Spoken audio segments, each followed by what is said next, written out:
Dungeons and Dragons. And junk drawer. Hello. Oh, hi. We missed you. I miss you so much. What is your life like now? I'm Patrick now. Hey, Pat. Hey, everyone. How's it going? What's up, guys? We're back. Yes, I said it. Dice Daddy was We're very back. excited to get his intro spot today. Yeah, I am. I'm gonna continue the Pat trend with welcome to Dungeons and Dragons and Junk Drawer for our 14th episode. 14th. 14, lucky number 14. Tuesday the 14th, literally, because it'll be Friday the 3rd. Shut up. First off, before we started, I wanted to thank David Hemingway for all the awesome maps. Wanted to give our shout outs at the head of the hour tonight because we're running a little bit behind. But David Hemingway, if you're on Roll20, need a really cool, awesome map, really high details, really good prices. David Hemingway, all the effing way. Also, shout outs to Top Tabling. We'll be playing tomorrow, where I get to be a player on Wednesday, and then we have our Star Wars game on Friday this week, where I get to be a Mandalorian and react to a Wookiee Jedi. So that's been fun. I'm going to also shoot it over to Carlos. Carlos, you want to talk about your boys? Yeah, I'm just going to give a shout out to Random Encounter Productions. You can check them out on Twitch at Random Encounter Prod, P-R-O-D, or you can check them out on Instagram and YouTube as well. I usually play with them Monday nights. Recently, things have been crazy, and next week I have a wedding to go to, so I won't be there, but still check them out. Everyone's getting married, and then after that, I should be back to my regularly scheduled program. So I will be joining them back up on a regular basis on Mondays and then be here on Tuesdays. So check them out, like them. We're hopefully, now that I'm back to normal with things, I can get our partnership up and running even more with them. So yeah, fun times. Cool. Then my shout out is to make sure you follow us at the Junk Drawer Show. On Instagram, I try and post content and highlight clips. I'm a little bit less likely to post highlight clips when we're missing people just because it doesn't look as appealing. But that doesn't mean that I'm not going to try. So, go do it. Drop us a follow. And, of course, make sure you follow us here on Twitch so that way we can hit that affiliate status and start making money. So that way we can make a better show for you. Woo! Whoa, there's audience participation in this? You mean anyone can just contribute? At any I time. mean, calm down over there. You look like you're ready for a wet t-shirt contest. So I am, because my t-shirt is very dry. And full of holes. Now. It is. This is my Freddy Krueger shirt. Just Oh, that's Starry pretty Night. cool. It's actually really dope. Did you have the And- holes yourself? No, I found this in Georgia, and I found out on it there is a picture of Jason Voorhees. So it's a Freddy versus Jason shirt the whole time, and I didn't even know it. That's pretty dope. It is pretty dope. It's one of my favorite shirts. Okay. So, Josh, do you have any shout-outs before we get into our next thrilling adventure of Vindran's Voice? Is that what you said the name was? Alder? I said the voices of Vindran. The Voices of Vindran. Yeah. Also, I like to call them the Boises of Vindran, but Boises. My only shout out is to Donovan, who I hope is watching like he said he would. Use a bitch. And enjoy the show. I miss you, Donovan. Okay, so this is usually when Pat says take it away, DM, so I will shoot it to myself. Take it away, DM. Last time we were basically Alder was having a conversation with the quote unquote crazy person of the village, Grace, in regards to her family gone missing in a far off, but not too far off town of Sungulf. Basically, they have been gone for 3 weeks or so, and they haven't been back. She knows that usually it's about a week's journey by foot, a few days when you're going by horse, and they brought horses with them. Alder brought this information to the group, which Thok reacted very oddly to, as he decided to not go to the fighting pit. The fighting pit, you actually fought the barback, that is Charlotte, this 19-year-old quarter orc, so 1/4 of an orc. And she proceeded to beat the shit out of 2 out of the 3 of you. With, of course, a lot of damage going to herself, but Alder landing the finishing blow with his staff and just smacking her over the head with it. They sought counsel from Ishiki when Thok was unable to assist his friends with being healed. Obviously, it was a street fight. It wasn't life or death, so it wasn't anything too detrimental. After that, we had some conversation where Donner woke up and had a very serious meltdown in the forest where he was just kind of ripping up hedges. Everyone kind of spoke to each other. Every character had a little bit of a beat. And eventually you all kind of went to sleep, except for Thok, who was meditating on this very large rock outside of the village, waiting for the sun to kind of come up after a restless night's sleep. So we will take it from there if you'd like, Thok, since it's been a while since you've been with us. And just to fill you in, prior to the fighting pit, you were very gung-ho being Tom.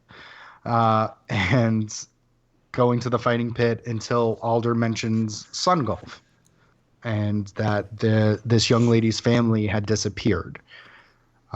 Recollecting into your mind, you remember that the mysterious man of Manu told you that he had been in Sun Golf for about 4 weeks. And with the extra 2 weeks added on top, he's been there for quite some time. So the connective tissue between those thoughts start to connect as you kind of left and started meditating. And so we'll meet you back on the rock with your breathing in and out. Your passive perception is what, 19? I don't think it's... Oh, yeah. It's very high. It's Yes. high. I It's looked 19. last time. You're right. So at some point in the quiet, you kind of hear these footsteps kind of approach, this scribbling.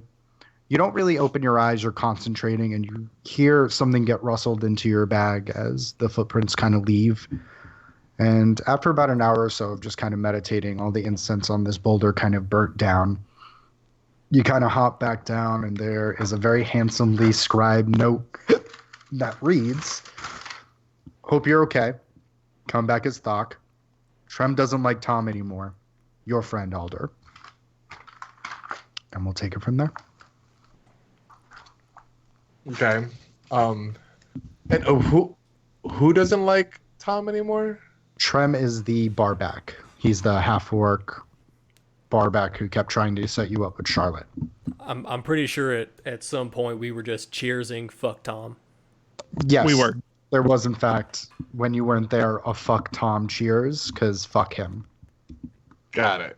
So I will drop by Tom Disguise then. If I'm assuming it's already dropped. Yeah, when I would assume when you went to the boulder, you would have dropped it and, organized yourself. I head back to the bar. That's where everybody is, right? It is.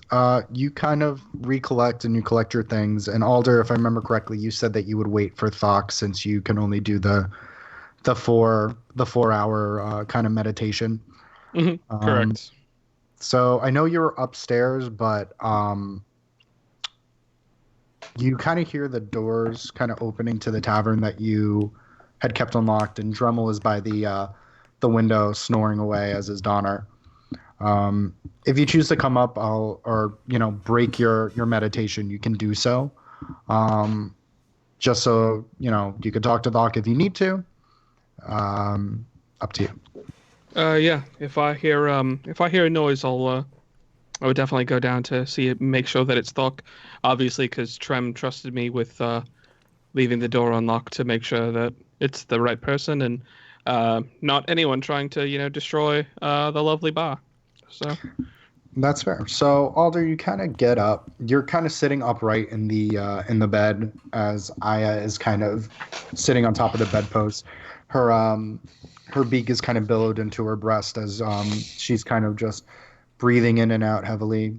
You get up quietly, Floorboards aren't really creaking. It doesn't seem that Aya has woken from your disturbance as you kind of close the door behind you. And you look down, and Thok, you kind of have your stuff on the bar, and you're kind of just sitting there at the bar, and everything's quiet. The tiny coals are still glowing in the hearth of the fire, but they're not at a full blaze. As you see, Alder is slowly kind of coming down from the staircase. Sorry if I woke you. No, I was up. Did you, I see you got my note since you're not Tom anymore. I did. So it's safe to say that Tom is probably not welcome back in this city? Yeah, no, we kind of like, all right, so basically what had happened was we said that he told us that Tom ran off, and so we basically said, fuck Tom, and then we drank a lot of ale. All while saying fuck Tom. So realistically, probably not a good idea for Tom to come back, because drunk or sober, we were all pretty gung-ho on fuck Tom, you know? So Good to know. So fuck Tom. fuck Tom. How did the pits go? Oh, I won. Oh. Yeah, well, I mean, it wasn't like I shouldn't say it wasn't hard, but they softened her up quite a bit, so I pretty much just kind of handled the work. The first two people were schlubs. I can't describe them any other way. They were just it was pretty easy for Donna to make simple work of it, but Charlotte was the final contender, and she beat the crap out of Donna, beat the piss out of Dremel, and then they weakened her enough, so I just had to basically whack her with my staff a couple times until she gave way. So I got us at least a little bit of coin. You know, so that's good, but we start our next journey tomorrow. You know that. Yeah. So we're heading to Sun Gulf? We're heading to Sun Gulf. All right. Seems like things are kind of weird there, so I guess we'll have to figure out what's going on. But Did the woman that you were talking to ever describe when things started being weird at Sun Gulf? No, Grace, she didn't say anything yet. But we before we depart, she offered. Obviously, she's going to get us some horses to travel, but she's also going to make us breakfast before we leave. So that'll give all of us an opportunity to try and get some information. So hopefully we can figure out what's going on. Okay. So I don't know how to like exactly break the ice with this news. Don't worry, because I think I can do it. I heard your tone there. Do you have an idea? I don't have an idea of what's going on. Well, I might have an idea of what's going on. I'm not sure. There's a lot of coincidences happening that are lining up that I'm not liking at the current moment. But essentially, the person that got me arrested in the first place is currently at Sun Gulf, and I think he may be somehow tied into all this. I'm not quite sure yet. I mean, person that got you arrested. So obviously it's a person who, I mean, you're a nice person, so I assume this guy's a piece of shit. Yes and no. It's complicated. Things aren't exactly black and white in this situation. Well, There's a lot of neutrality that I'm not. I was hoping not to go back to ever, but it looks like my past might be coming back to haunt me sooner rather than later. So, what do you think about your past is going to cause these issues? let's just say when you piss off a god, there may be repercussions, and this could be one of them. I'm not sure.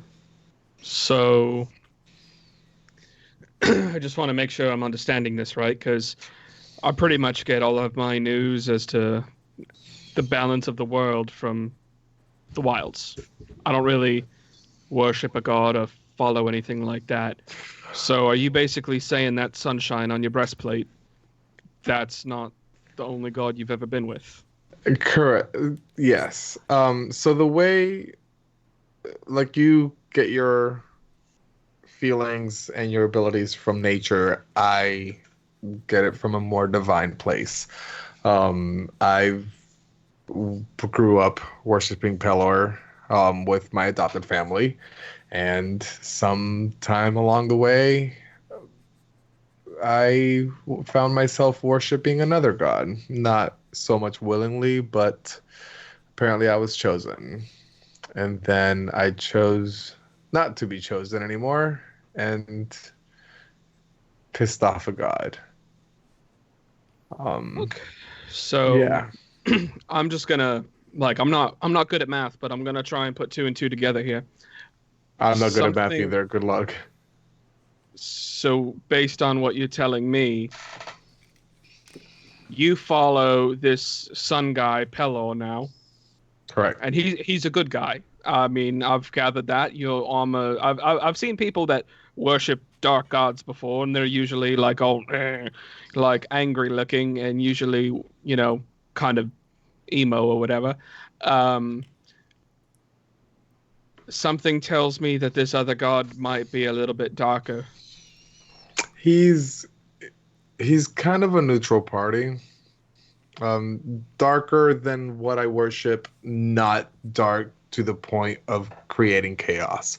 He essentially is the original god of death. It's one of the few things that could bring someone back unwillingly from the dead. The god of the dead, of course, could do it. And I found myself being his champion, and he brought me back, and I wasn't prepared for that, and I didn't want it, but I had no choice. And so when I found the opportunity to reclaim the life that I had originally had versus follow a path that I had not chosen, I chose my own path. You'll notice that as soon as you said the original god of death, Alder's eyes just like dilate and get incredibly wide, because he just immediately is like, there's a guy that got you arrested that potentially works for the god of death, and people are disappearing in town. So oh fuck, what did I sign myself up for? Again, it could be a coincidence. Yeah, it could be a fucking coincidence, but God, man, Gods, yeah, obviously. exactly. Yeah, well, I clearly, all right, I really don't know. We're gonna have to get more information from Gracie in the morning to see if we could find anything else out, and then I think I'm gonna use these last pieces of silver on all the ale that I can drink. But we have travel ahead of us tomorrow, where we might have to fight someone who works for the god of death.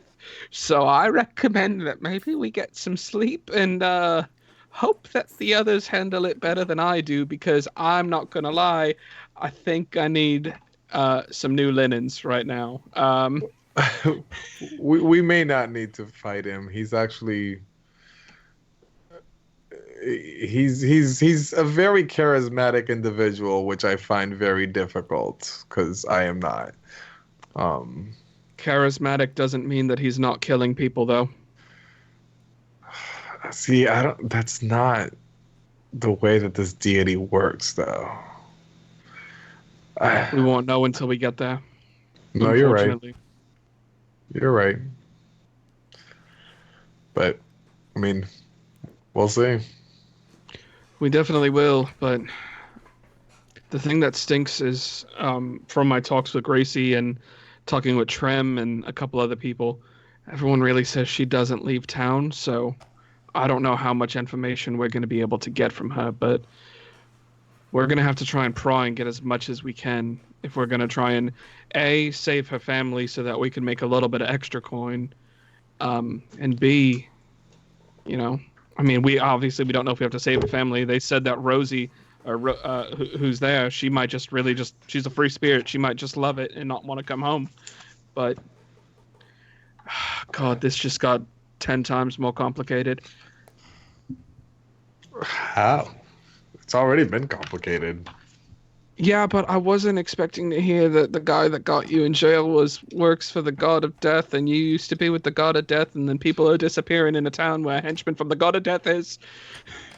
Well, I mean, when you put it that way, it maybe sounds a little bit dramatic, I think. Yeah, well, when you put it that way, it just sounds like I'm getting ready to go to my death, and I'm sorry, I is still too young to die, all right? You won't die that easily. Yeah, well, she's like, just he can't just kill you.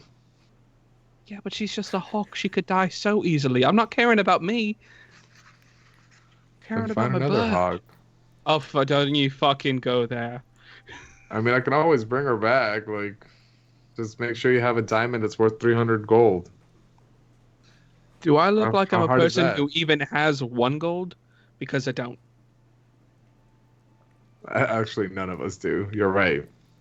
Yeah, I actually had a okay amount of money. Guess where it went?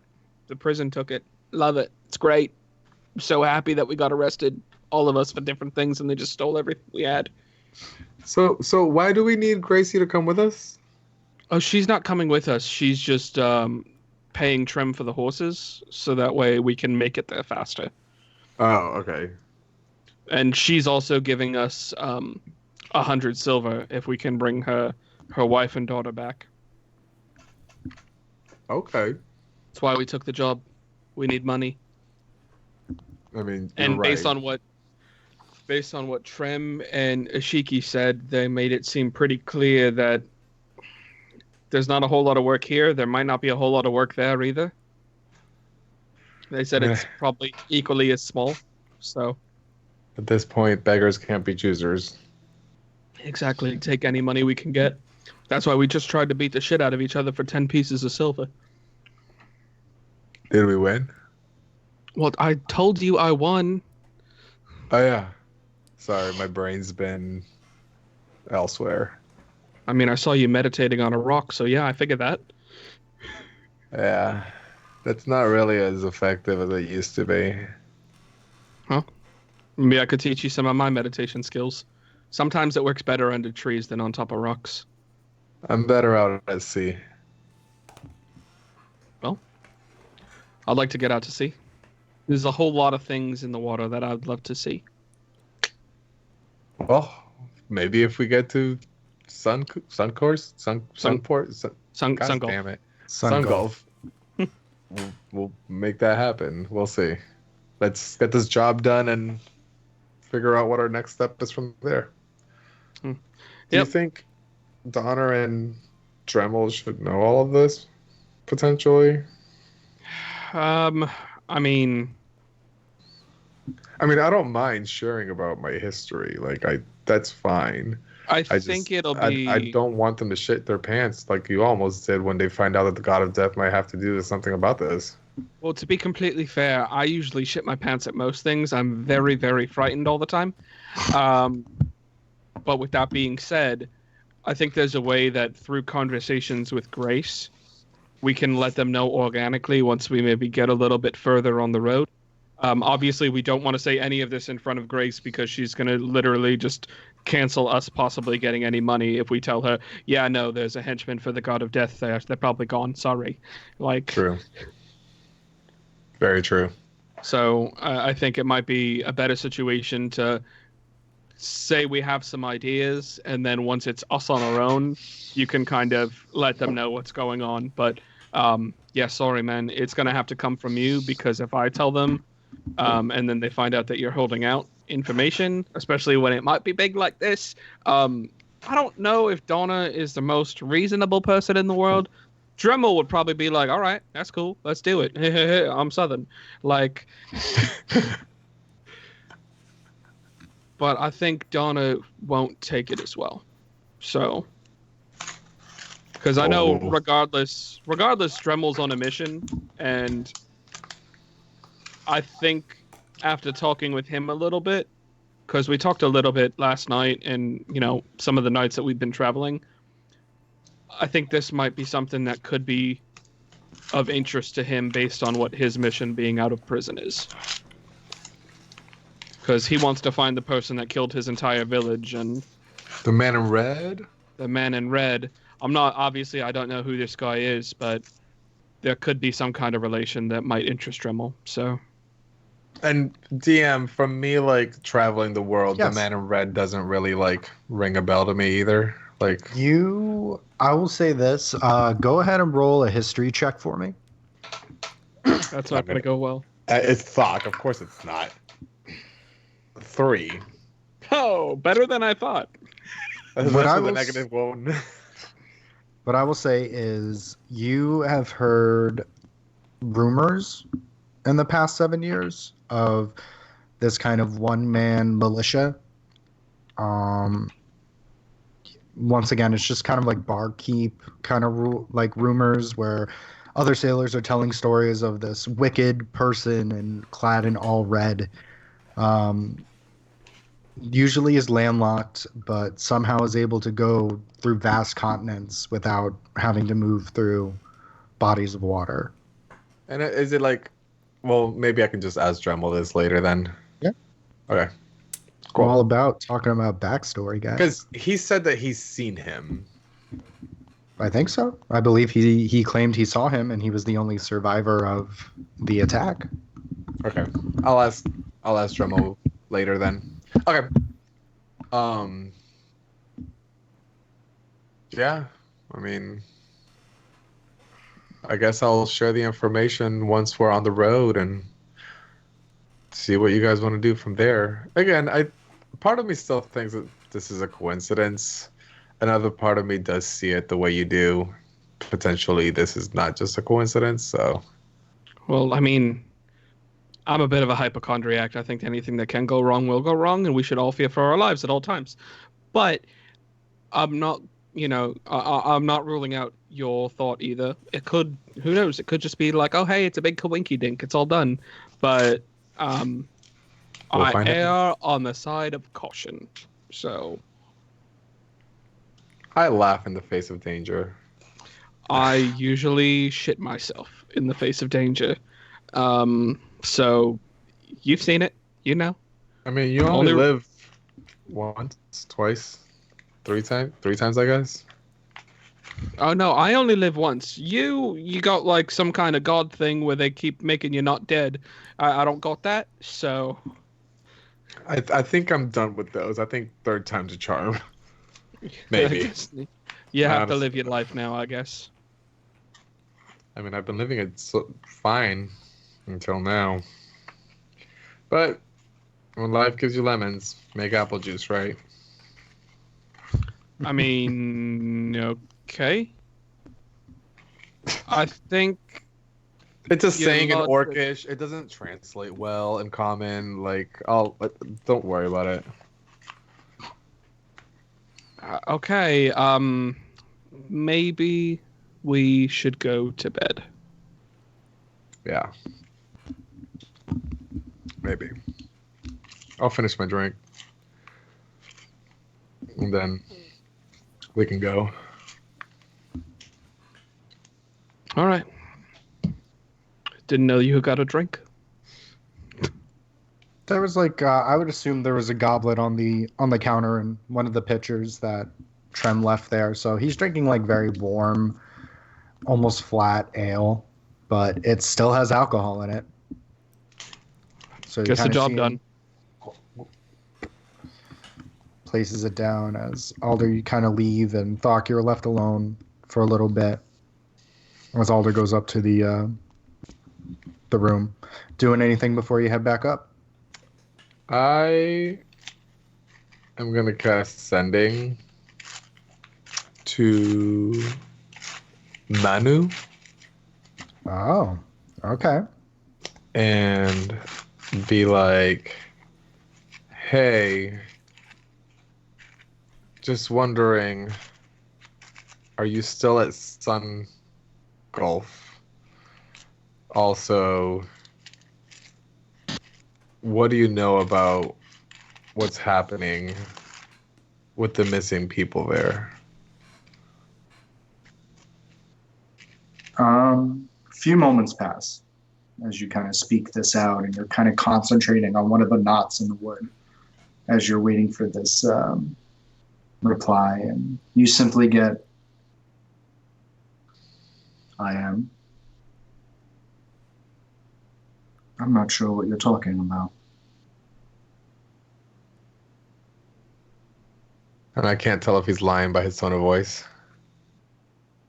I mean, you can attempt to roll an insight on that, but... I mean, I'll try it.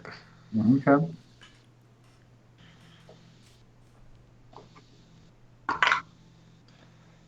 Mm, 20, not natural. Natural 20. Damn. You have no Son idea. of a... Seriously, I rolled. It's great. I believe you. He is sneaky motherfucker. Okay. He's aloof.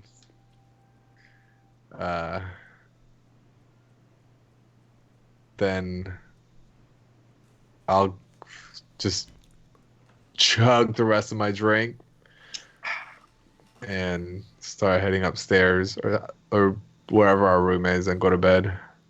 Yeah, it's it's relatively upstairs. Whoops. Sorry. Did it unplug? Can you hear me? Oh, much better. Yeah. Oh, Okay. yeah. It was starting to come out, I think. So basically your after your interaction, you kind of feel a little bit of a buzz going as the floorboards kind of creak under you as you walk up the steps. You see Donner has kind of rolled himself into a little ball in his bedroll towards the corner. Drummel's kind of on his side by the moon. And Alder, are you taking the bed or are you in front of the bed? I'm in the bed. Okay. And Alder has taken place in the actual bed. And you see for the first time Alder actually like trying to rest and sleep, and it seems that his breathing is kind of deep, so it seems he's starting to get a deep sleep. As I would say there's a little bit more purchase on like by the foot of the bed where you can lay out your bedroll and go to bed. Okay. I'll roll that out and carefully and I'm gonna cast silence in the room Okay. and remove my armor so I don't wake anybody up, and just put it off to the side, but I'll make sure that the shield is leaning up against my armor with the emblem of Pelor on it, and I'll just kind of like put my head on my pillow and just stare at that shield and just think and try to figure out what am I supposed to do, knowing that I don't know the answer and have no way of figuring it out, and kind of just drift off from there. Yeah, and you look at this symbol of Pelor, and the reflection of the moon is kind of cresting off of it as you're kind of to your side, and eventually your eyes begin to draw heavy, and soon you're off and you're slumbering. And you have another night of just very restful, quiet sleep. As we move into the morning, Dremel, since you were the first of our PCs that most likely went to bed besides Donner, you were the first to kind of wake up as your body's kind of facing the window as the suns are starting to rise as you're getting hit with this kind of red-orange glow. Oh, and I stretch a little bit because, sleeping on the floor is not, there's no cushion like there is dirt. Correct. I start to look around and seeing that everyone is in this room. I think a nature-based meditation for this morning is going to be quite choice.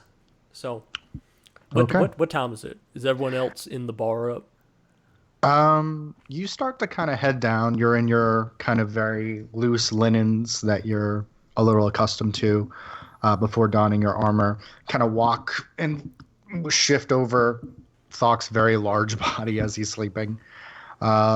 and you close the door. You see downstairs, it looks like there aren't any patrons yet, but it does look like Charlotte is kind of wiping down glasses as you get there, and she has this giant, just black eye, and these different kind of welts and scratches about her. But she kind of looks up as she sees you, and she smiles, kind of like she smirks half-heartedly because half of her cheek is swollen. But she's wiping down glasses. She still has sleep in her eyes. She's kind of like yawning. As I start to round the stairs to go back down, I say, "Morning, Charlotte. So which one of us gave you that shiner?" I gesture to the eye. As you gesture kind of to the eye, she touches it tenderly. She goes, "I think it was the stick." Shit, Aldra's getting all the wins today. Not that hurting you is a win, but, you're a damn fierce competitor. Thank you. Yeah, I don't want to, live and die in Sun Gulf, Or not Sun Gulf, sorry, White Willow. I don't really want to live and die in White Willow. I understand that. Yeah. You've been here your whole life? No, definitely not my whole life. I used to live about a continent or so away. I lived in the nation of the Valorian nation. Where the queen is and all of that. I lived in a very little town. It was called Locke. It's still there. It used to be more of a town, and then it's turned more into like a military kind of mercenary stay. I guess they're trying to be like Chessex or something like that. Is that why you left? Kind of. I was kind of told to leave, ordered. Stay with my uncle. He used to be from there too. He was a mercenary a very long time ago before he found shop here and started running this bar. I was told it would be good for me to be away from the mercenary life. Seems like go on. I was gonna say I don't know if simple life is for me, Yeah, you know the old saying, you can take the girl out of the mercenary, but not the mercenary out of the girl. And she kind of smirks and she goes, "Yeah, they say that."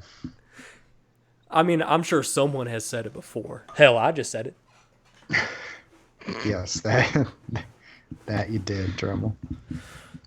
Well, I'm going to go enjoy the outside a little bit. Sleeping on the rocks, or sleeping on the wood floor felt like sleeping on rocks. So, I will see you in a couple minutes. All right, I'll see you in a couple minutes. If I see any of your friends, I'll let them know you're in the forest. All right, thank you. Except Tom. Fuck Tom. Oh, yeah, fuck Tom. And as I walk out the door, as the door swinging closed, I yell, "Fuck Tom!" And you actually see this kind of like a wide array of birds kind of that were resting on top of the bar just go, "Gah!" But you're like, yeah, fuck Tom. Yeah, fuck Tom. So, yep, now that I'm outside, I'll go find a nice secluded area, bunch of trees around, a lot of nature. Always looking for mushrooms. But one day I'll get in Dice Daddy. But I do my meditation, but this time in a more nature, calm setting. Okay. So when you kind of walk out, you feel the crisp kind of air of morn as the dew is just set on top of the grass, and the dirt pathway is a little muddy from the precipitation. You kind of wind your way out of the town. There are a few people up, like different farmers that are getting ready to work on their stock or, checking on their livestock as you make your way to the forest. It takes you a good 15, 20 minutes before you're in like the thick of it. I would say probably roughly around where the fighting pit was and where the tantrum was, or there's all these shrubs that are ripped up for when Donner had his reaction. You kind of find a nice place to sit down. You drop your guard, so to speak, as you're able to finally relax. You breathe in. And as you two, you kind of hear this heavy fluttering of wings. As this, you kind of open one eye as you look, and there's this kind of very large black bird that's just kind of looking at you. That's like, how far away is it? It's like pecking distance. I wouldn't say it's like super far away from you. I would say maybe about 2 or 3 feet as it kind of like looks at you and hops a little bit closer to you. Well, I'll cast Speech of Beast and Leaf, and Okay. so and just say, "What's up, Blackbird?" And it just it just kind of croaks back at you as it kind of hops a little bit closer to you. Yeah, I know some of those sounds. I'm gonna level with you, guy or lady. I don't speak bird. Can I do something for you? And you kind of open your hand out as you're like, "Can I do anything for you?" And it just lightly pecks at your hand, not to the point where it hurts or breaks skin, but this fucker is huge as it gets closer to you. It's like the size of a small dog. You want to play a game? He kind of looks at you. Let's do and I take two. I find 2 rocks, and I signify one as yes, and the other as no. Okay. And I say, this means yes, this means no. Place them down. Mm-hmm. You want to try to communicate? And it kind of looks at you and then looks back and kind of pecks at the no as it starts to kind of put it in its beak and place it back down. Okay. Well, I'm going to go then. Seems like we've covered everything we're going to cover here. And I start to get up. You start getting up, and it kind of like your shadow just encapsulates this thing as it just kind of looks up at you. I put my arm out like a falconer. Okay. As you do, it kind of hops up and it lands on your forearm. And upon like closer inspection, you're looking at it, and it looks a little bit older of a avian creature. Like there are some white feathers amongst this sheen of just black. And you see that there's this very closer inspection. Its right eye is just kind of carved up with this like scar. Maybe it got in a fight with another bird, and it looks like one of its eyes are just blind from scarification as it kind of looks at you. You're a tough old bird, aren't you? I still have the rocks. Mm-hmm. In case she wants to peck at them. Looks at your hand with the rocks, and it looks back at you. Strong silent type. Well, you're not trying to kill me, so let's go. I'm assuming I've finished my meditation at this point. Yeah, I would say it was actually kind of like the turn end of your meditation. So yeah, I would say it was. You finished it. All right, then. Yeah, I say let's go. I keep the bird on my shoulder, and as I walk back, I keep trying to talk to it, see if it'll give me anything. Try to rack my brain for some sort of bird that I've known before, but I don't think I have. And I try to come up with a name. Okay. See if it'll give me a name.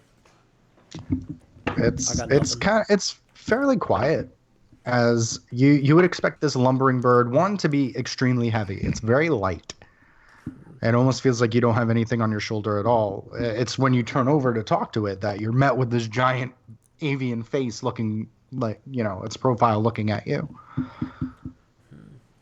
As you kind of head back towards town, and as you get back to the center area, it kind of takes off and lands right at the top of the crack tankard as it kind of looks at you. All right. And I keep looking up. Hey, Charlotte. And you kind of wait a moment, and Charlotte kind of peeks her head out of the door, and she goes, "Dremel?" Yeah. What do you know about large blackbirds? I mean, not entirely much. And she goes, "Why?" And I just kind of point at the blackbird. And she looks up and she's like, "Holy shit, that's huge." Yeah, his name's Paul. Paul? Yeah. And you had some pleasantries with Paul? Well, shit, I tried. He is a quiet one. He's a bird. He's a quiet bird. He's a quiet, very pretty bird.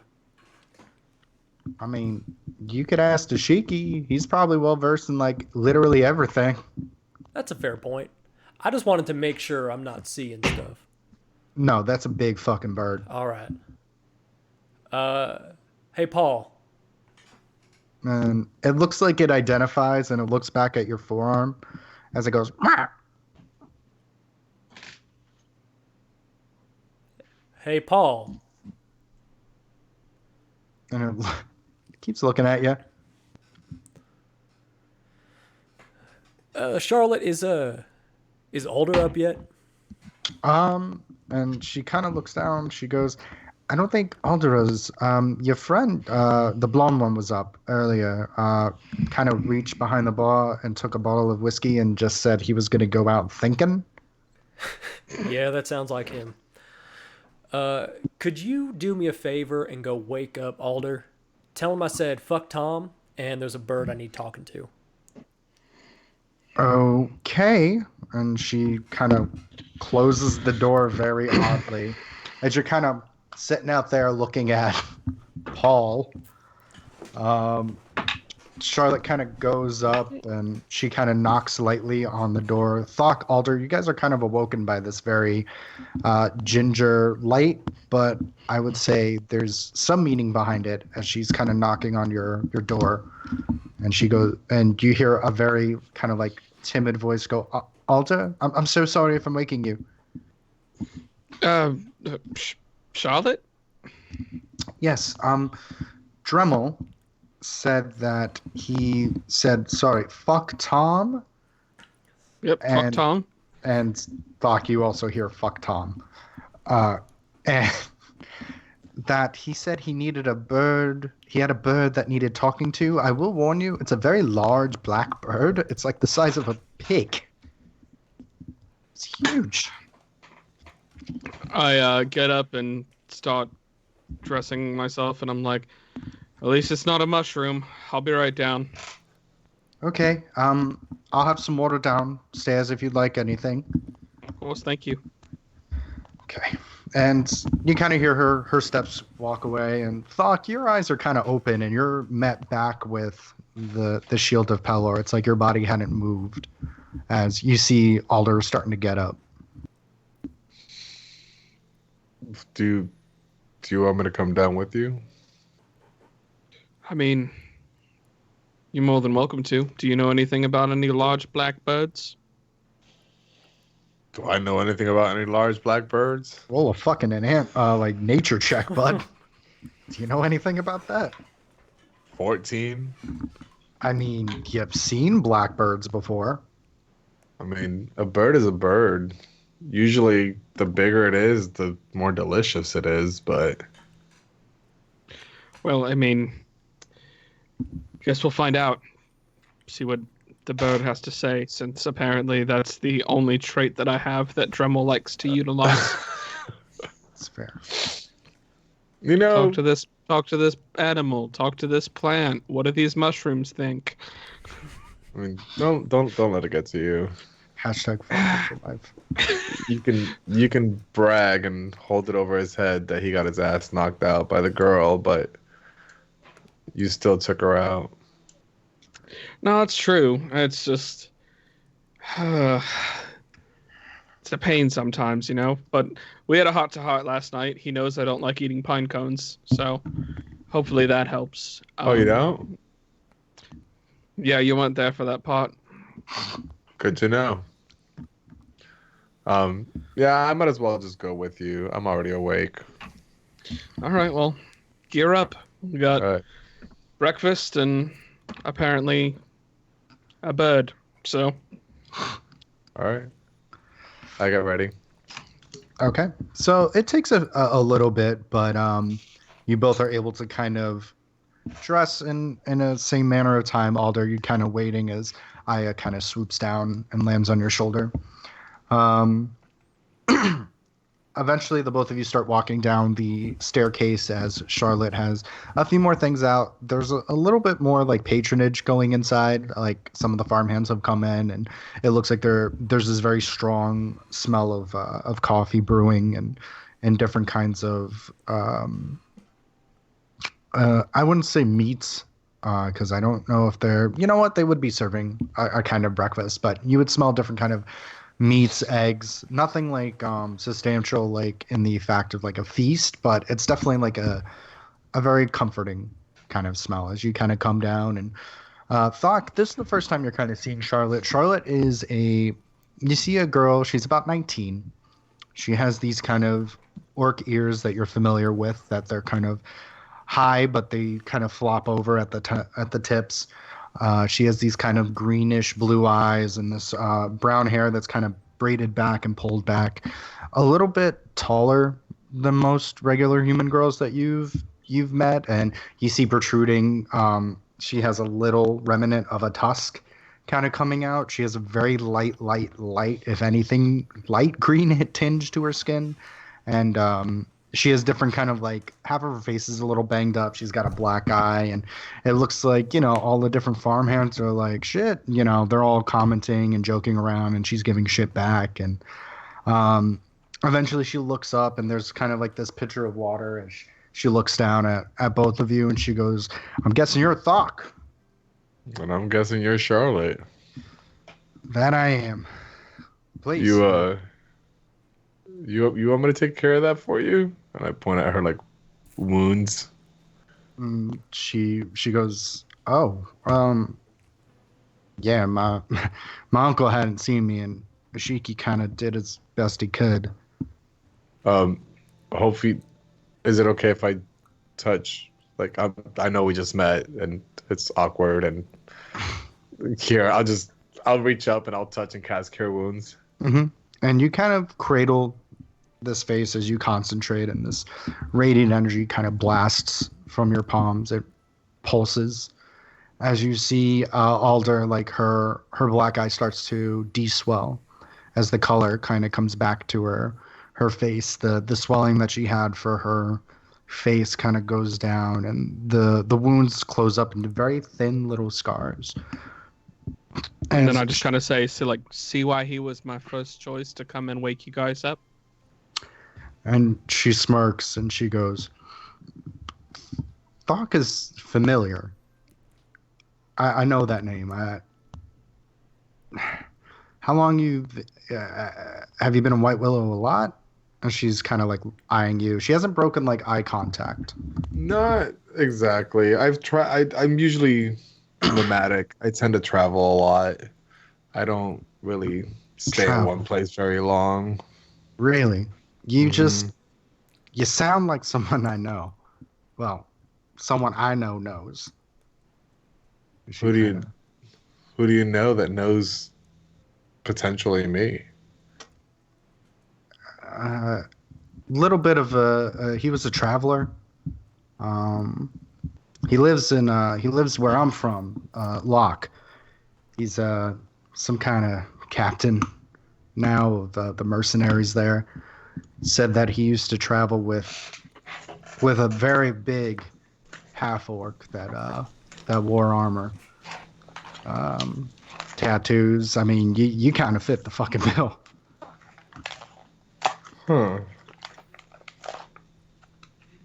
I'm trying to remember my notes so I remember who the hell this is. You can ask her more questions.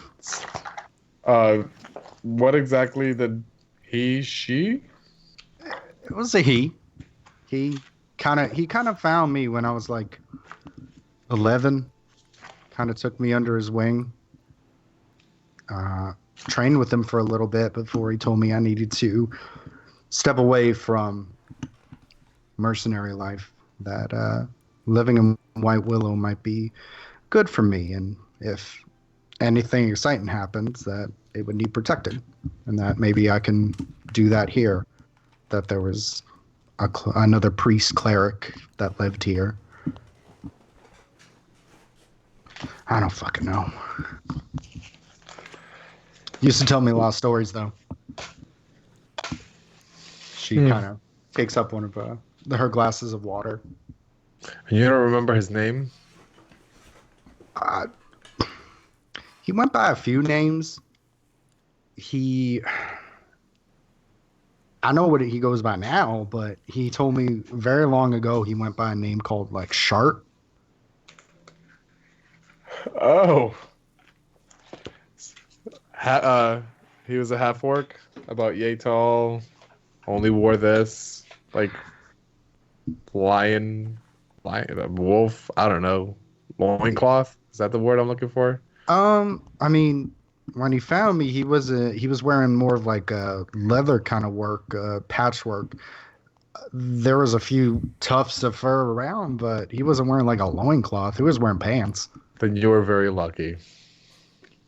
So you know, I know him very well, actually. And then I'll pull around and I'll show my forearm, and I'll show it's actually a tribal tattoo of a wolf and a moon, and let her know that this is actually on behalf of him. He ultimately, even though I don't feel like he doesn't know it, he saved my life. And if you know him, then you're in good hands. She kind of smiles as she kind of traces the tribal wolf on your forearm, even absentmindedly, and she kind of smirks and says that his alias or tales about him, they call him the Rabid Wolf, like he fought like he was a one-man wolf pack. That sounds right. But you know, he's leading something. He's training a few of us, or at least he trained me.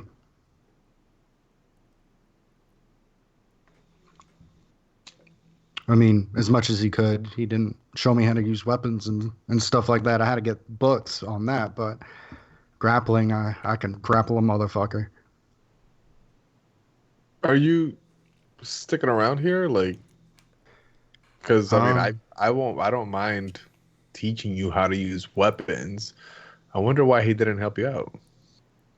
He said it was something to the extent of I needed to be here while there were things happening. Excuse me. Sorry. Said that there were rumblings of things happening, that he was prepping for something. Definitely wouldn't tell me what it was, but he needed me away until he needed me, and that in the meantime I would be protecting White Willow, which is, granted, it's a very lovely place, but it's so boring. You know how many times I beat up Ruben? Yeah, but sometimes boring is safe. I don't want to be safe, Doc. I yearn to. I know I can do something better, and whooping 2 out of 3 of your friends there tells me I'm not pretty bad at it. I mean, you're right. By what I hear, you have a mean right hook. Right hook, and I can throw a sword with all my might, and it's nasty. Remind me never to get on your bad side. Well, you should reach out to him and see if there's another path he maybe wants you to pursue. I haven't heard that name in years. I will. I mean, I can write out to him and say that I met you. I'm sure he'll be excited or tickled. to know that I met an old friend of his. I can reach out to him too. It's been a while. I probably should. She kind of smirks as she kind of starts drinking this cup, and she goes, "Thank you for the touch up.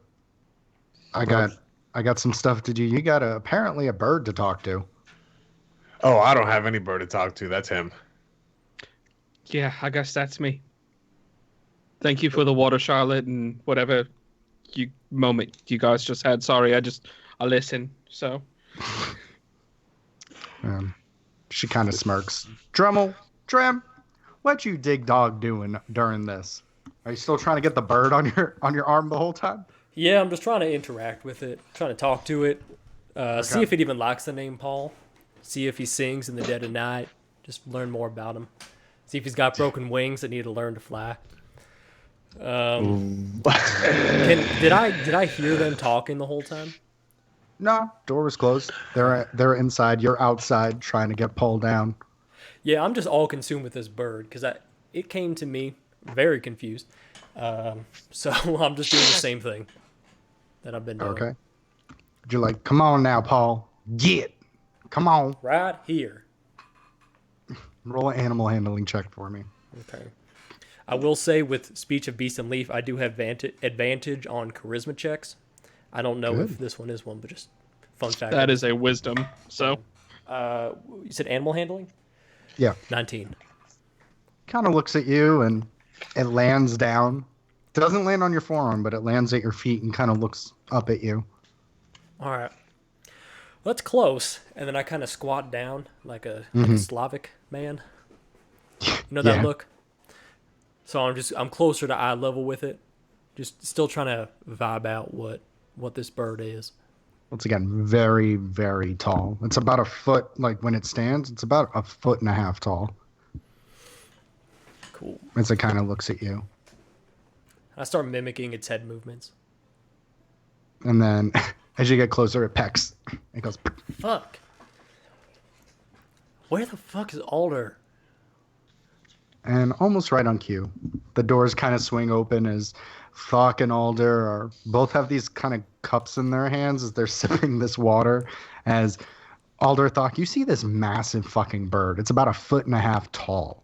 As it's just kind of looking at Dremel, as it kind of turns around, it kind of hops back over and looks at you guys with its good eye. Who walked out first? I would assume Alder.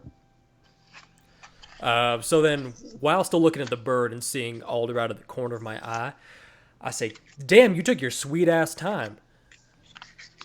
Well, I mean, I had to get dressed. Charlotte got me a glass of water, and then Thok and Charlotte apparently have a mutual friend. Yeah, so like I there's a said, lot you of took your information. sweet ass time.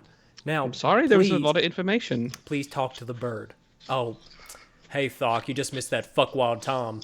And I look back at the bird.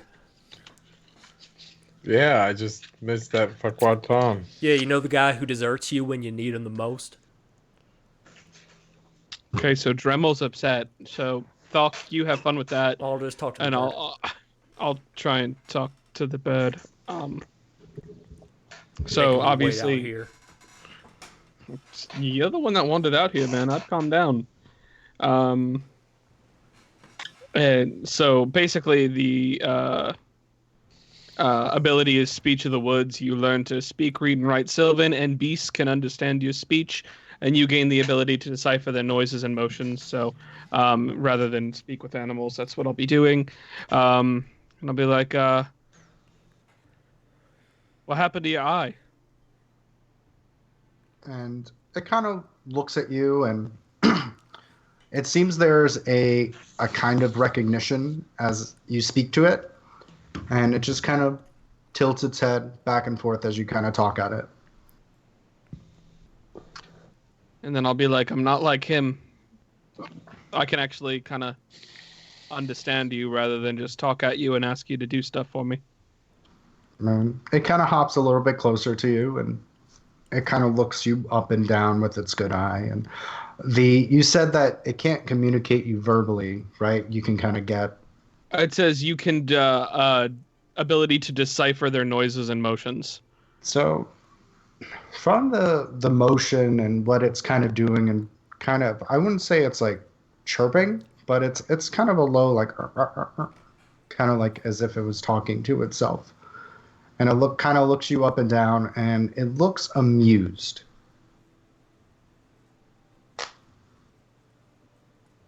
And I'll be like,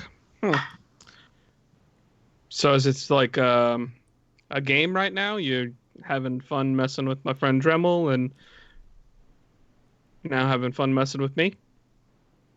Kind of tilts its head up again and looks back at you before kind of hopping, and it starts hopping, and it looks up, Thok down, up and down, before kind of hopping back over to where Dremel is, as an exasperated Dremel is still crouched down looking at this bird.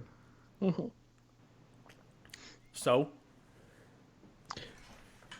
Nothing yet. It's a tough nut to crack. He definitely looks amused right now, though. I can tell you that much. He's having a good time. If you would like Alder, you can roll a nature check to see what kind of bird this is. That's not going to go well. Cocked. It was worse than when it was cocked. 3. 3. Y'all You don't- forget, just because it's a druid doesn't mean that he's good at nature. Druids are not smart. Yikes. Looking at it, you don't know whether if it's a crow, or it's some kind of mutant crow, or a mutant raven, or a mutant, like, vulture that doesn't look like a vulture. You just know it's a black bird, and it's very big. All right. And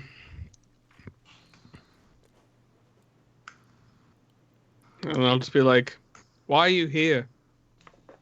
You don't look. I've seen no other birds that look like you around here." And it kind of, like, looks back over at you and hops back over, and beaks aren't like lips, but if they did, you would get kind of like a smirk from this bird before it kind of like pecks at your foot before kind of hopping back over to where Dremel is. Then what I'm going to do is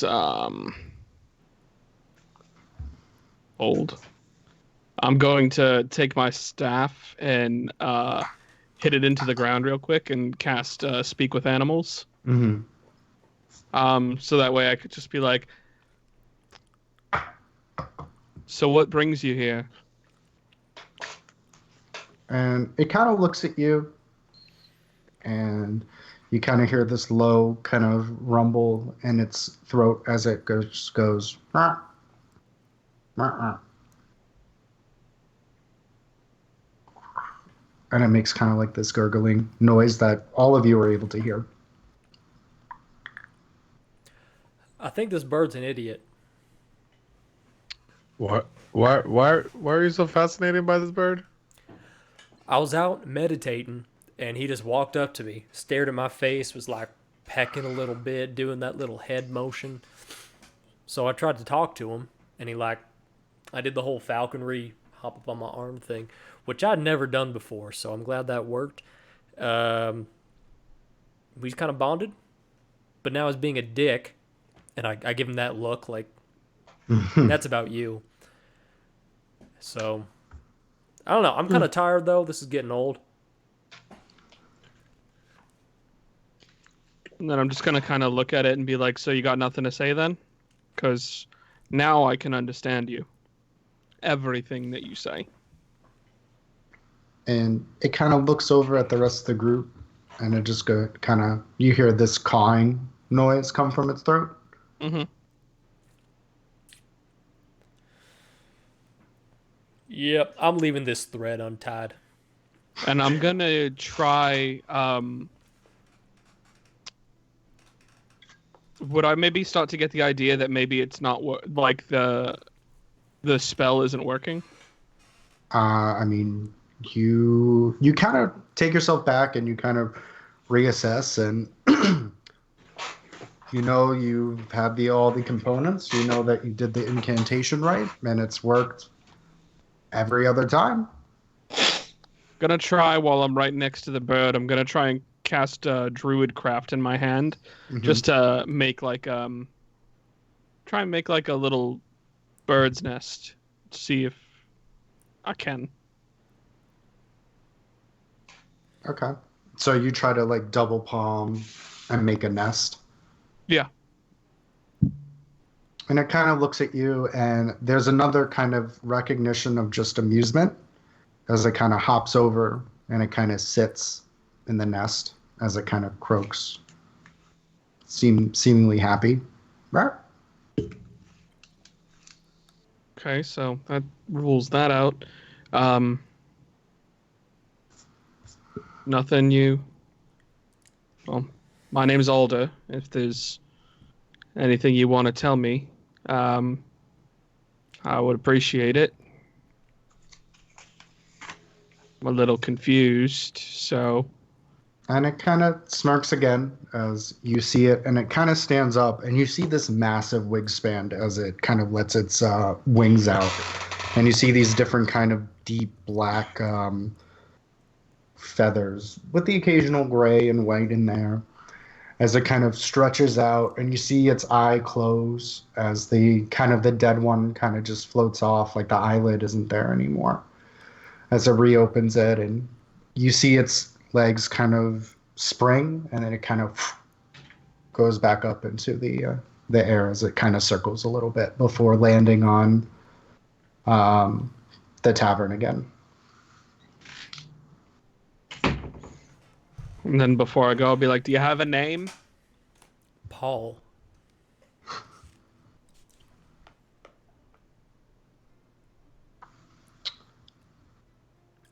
Great.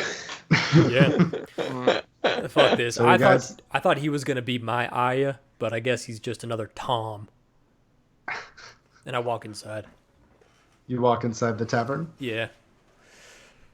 Okay. So you guys kind of see Donna or Dremel kind of not even acknowledge Thok as he looks at Alder and then goes into the tavern, as now you are both left out here with this very large bird looking at the both of you, kind of looming. What's his problem? I mean, I think he was a little bit upset that when I came to try and get your healing help last night, you didn't come. So I think he's probably going to be looking for a little bit of an apology. So I didn't do anything wrong. No, I came looking for your help, and he thought we were all friends. We are. But that's the thing, is you never showed up to the fight. You never showed up. You were supposed to meet us at the fight pits as Thok, which we were all expecting. You didn't come. I went to try and get your help while you were still Tom. You didn't come. So I don't know. I think he's a little bit upset about that. I mean, obviously, you and me had a long conversation in the middle of the night. So, like, I fucking get it. But I think you might need to get through to Dremel a little bit. And while Donna apparently, as Charlotte said, is out on the drink already, maybe now before we go meet Grace would be a good time for you to talk to Dremel. Well, I guess I'll go talk to Dremel then.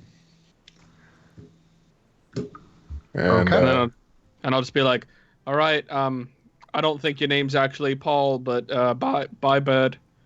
But if your name's anything other than Paul, just like say it so that this cannot be weird. And it looks at you, and as you state this, it kind of caws back at you. And it still has that kind of amused look about its face. Well, bird's having a fucking hell of a day. So, Drem, you kind of come in and in a little bit of a huff, a little bit of the frustration from Paul and Thok finally showing up. You sit at the bar, and Charlotte previously looked royally fucked. She looks a lot better now. as she kind of looks at you and she goes, coffee's almost done. Would you like any? Did you want some water? How can I help you there, Drem? Shit, yeah, get me both a coffee and a water, about the same size. Try to rehydrate while I dehydrate. She kind of smirks as she goes back, and after a few moments, there's this very large mug that she pours this coffee in, and it's thick, but it's definitely hitting the spot. It's been a hot minute since you've had coffee of any kind, and she has non-diluted cave water, so it's actual water. As after a few moments, Thok, you setting up shop next to him? Yeah. Actually, I'm going to try to sit in front of him. Well, or is he in the bar? He's at the bar. Then yeah, I'm sitting next to him. Okay. So there's an empty seat to the right of Drum and one to the left. And Thok, you kind of sit at one end, and Alder, I'm assuming you'll take the other unless you want to sit next to Thok. Yeah, I'll sit right down there. Okay. So, Drum, you're kind of in the middle, and you're kind of sipping your coffee as you're looking down at it, and there's actually a reflection of your visage in there, and you're able to look down at it as you look back up, and you're just bearing holes into the other end of the bar. After a couple seconds, I look left and I look right and kind of read the room, and I say, "The fuck is this? An intervention?" Take a sip. What the fuck is this? A tantrum? So you'll heal her, but you won't come and heal us? Fuck, man. You were fine. We had to get someone to bring us back up. Luckily, my mushroom man came and helped us out. I mean, sorry, Thok, you're a great guy. Your friend Tom's a piece of shit.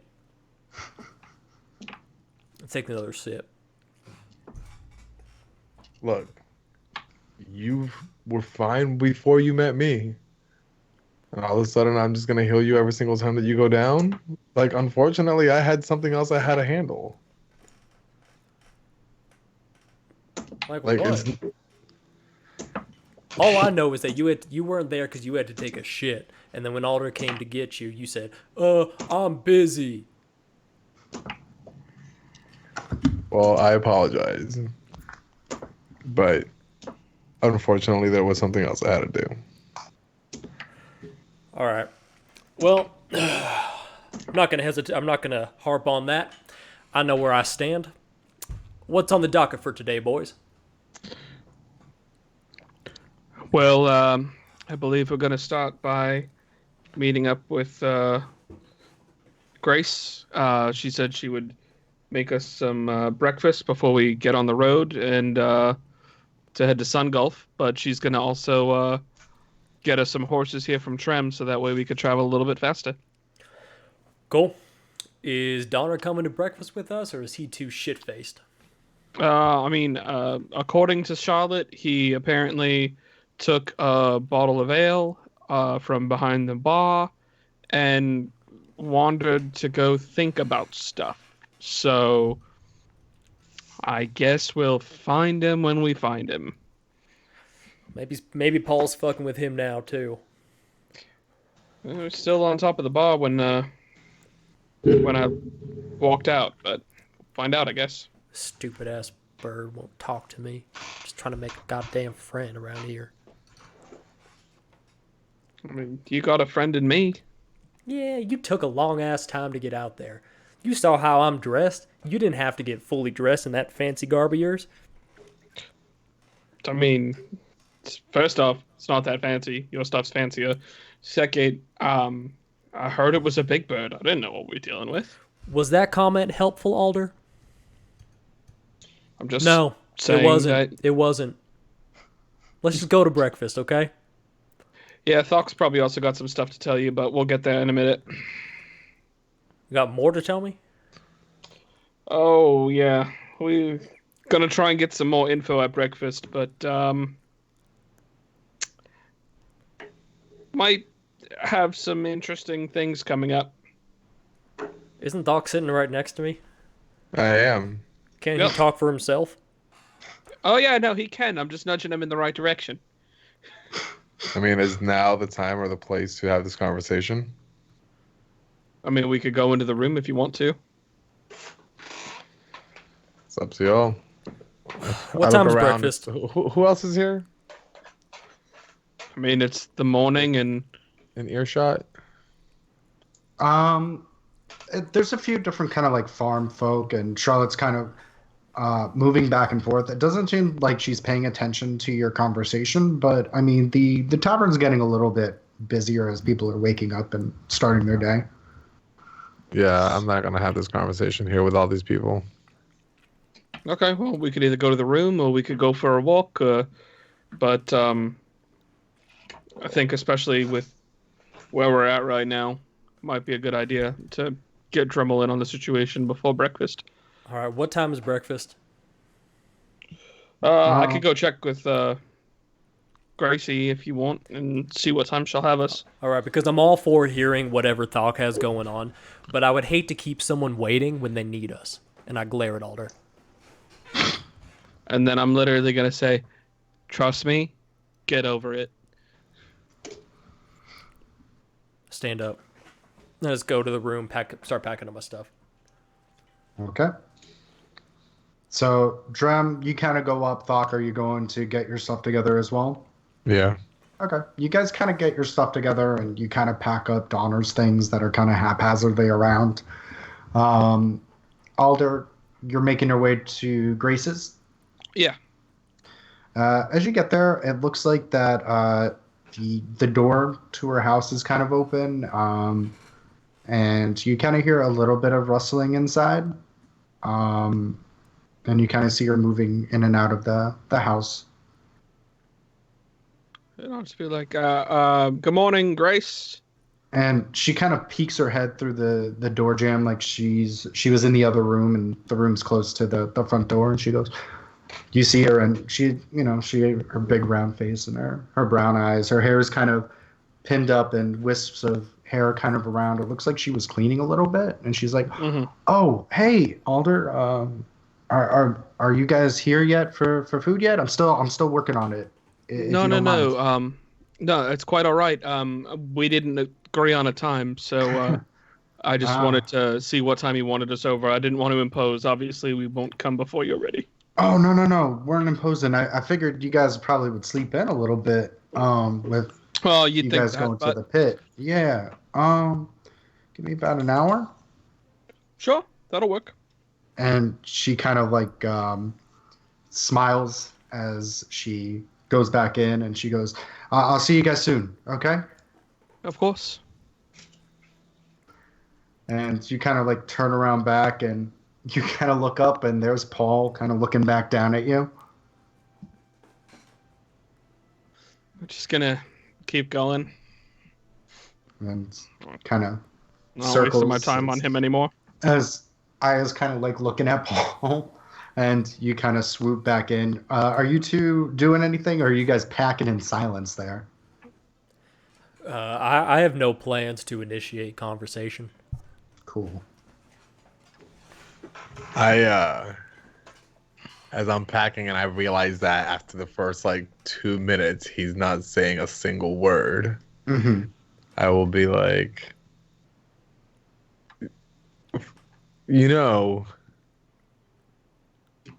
just bottling up emotions does not do any good, especially amongst good company. Yeah, I'm not bottling them up. I'm mad at you. You don't say. I think you've made that abundantly clear. Yeah, so that's the opposite of bottling them up. I'm very expressive. Well, look, all I can do is say I'm sorry I wasn't there. And that's pretty much it right now. Look, it sounds like you got some reason. I'm open to hearing it, but right now I've got a drunk blondie out there. I've got Alder who sits there, doesn't respect me at all, takes a long ass time to get downstairs. I got that goddamn bird who won't tell me his goddamn name, so I have to call him Paul, which is a stupid ass name. It's no Farkle. And now you're not there when I'm falling and I can't get up. I don't know what to do, man. I lost my entire tribe. I thought I found one. Doesn't seem like it. And I keep packing. Well, you know what? It's fine. It's fine. I know where I stand now. Unless you have some big reason why you couldn't come help us. The people who helped break you out of jail, I got nothing else to say. Well, this big reason could be potentially something that will help us with the next mission, essentially, that we have. And I kind of stop packing. Okay. I'm listening. So, we're heading towards Sun Gulf. God, I cannot remember it. So there's probably a few things you should know before we go to Sun Gulf, and I did not want to share this in front of anyone downstairs. I've already talked to Alder, and I'll eventually talk to Donner, but the person that essentially got me arrested is in Sun Gulf. Small backstory. I didn't always worship Pelor. I worshipped another god who was originally the god of death. And so the person that got me arrested is now also working for the god of death. And that person's currently at Sun Gulf. Is this all tied together? I don't know, but it could potentially be. Well, damn. That's a good reason. And I kind of slap him on the arm. Like, I just like side eye you.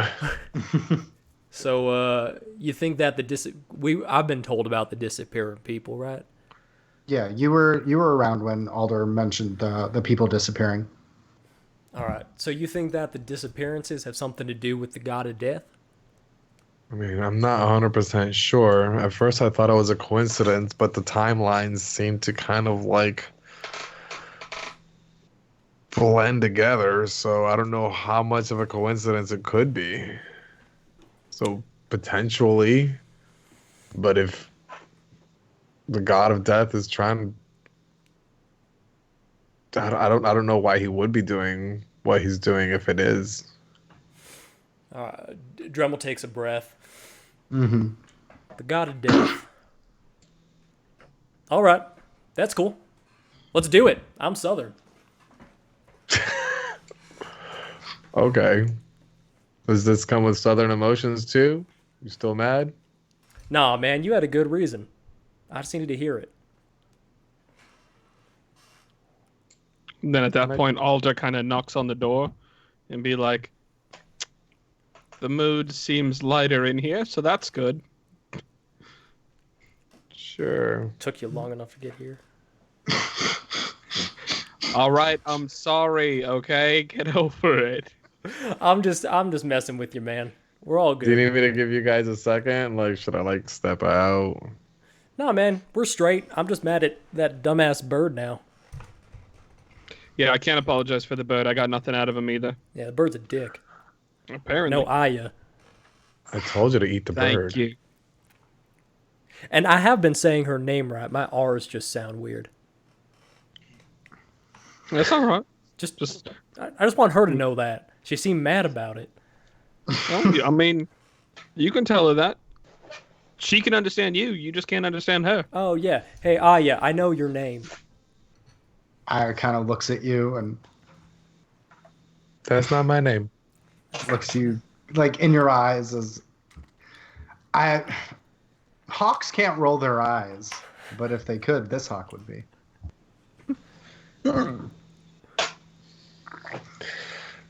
So, how long till we leave?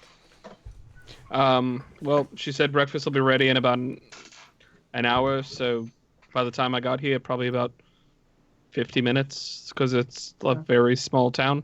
It was like a 15-minute hike.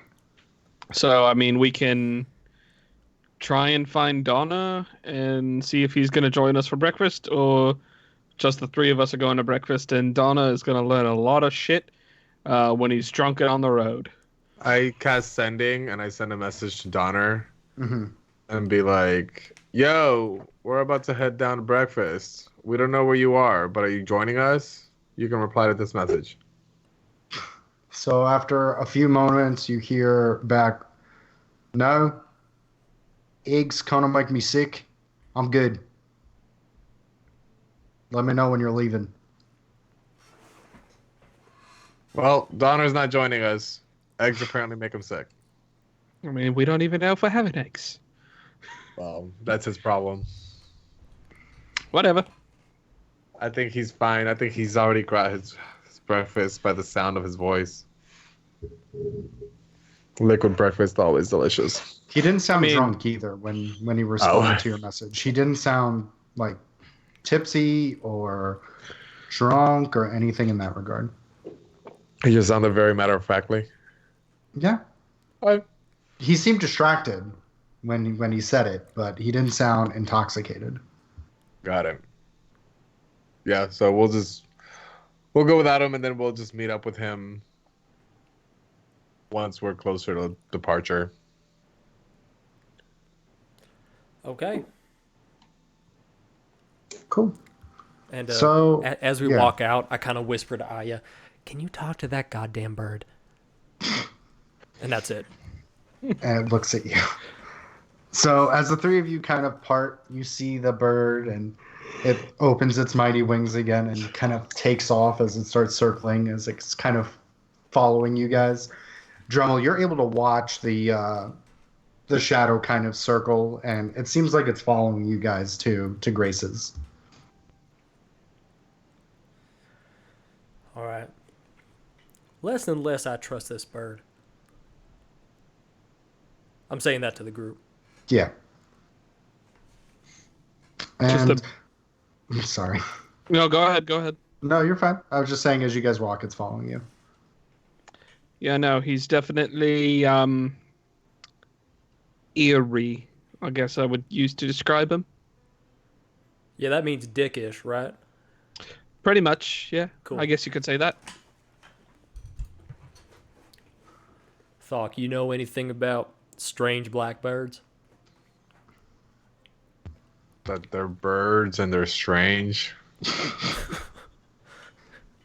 Good one, man. Honestly, like aside from eating them, like I don't really like communicate with birds.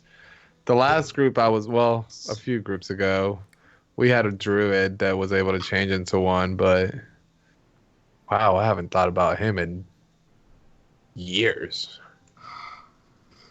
But I could have sworn that they ate pine cones. Apparently we're wrong. Shocker to me, too, man.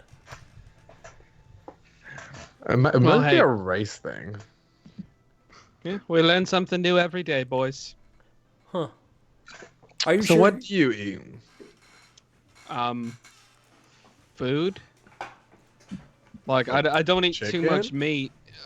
I prefer not to eat meat just because, obviously, I'm very, like, one with the animals around me, so I try to eat that as seldom as possible.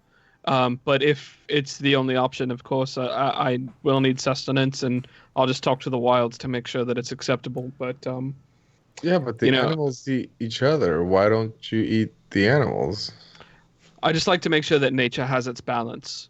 So obviously they hunt each other, but we don't need to hunt them to eat. Like, you look at our teeth compared to their teeth. You're a little bit different, not trying to bring race into it because you do have some sharp teeth. But as, like, me as an elf, you notice that my teeth aren't generally sharp, which that kind of implies that I don't need to eat meat to survive. So I try not to.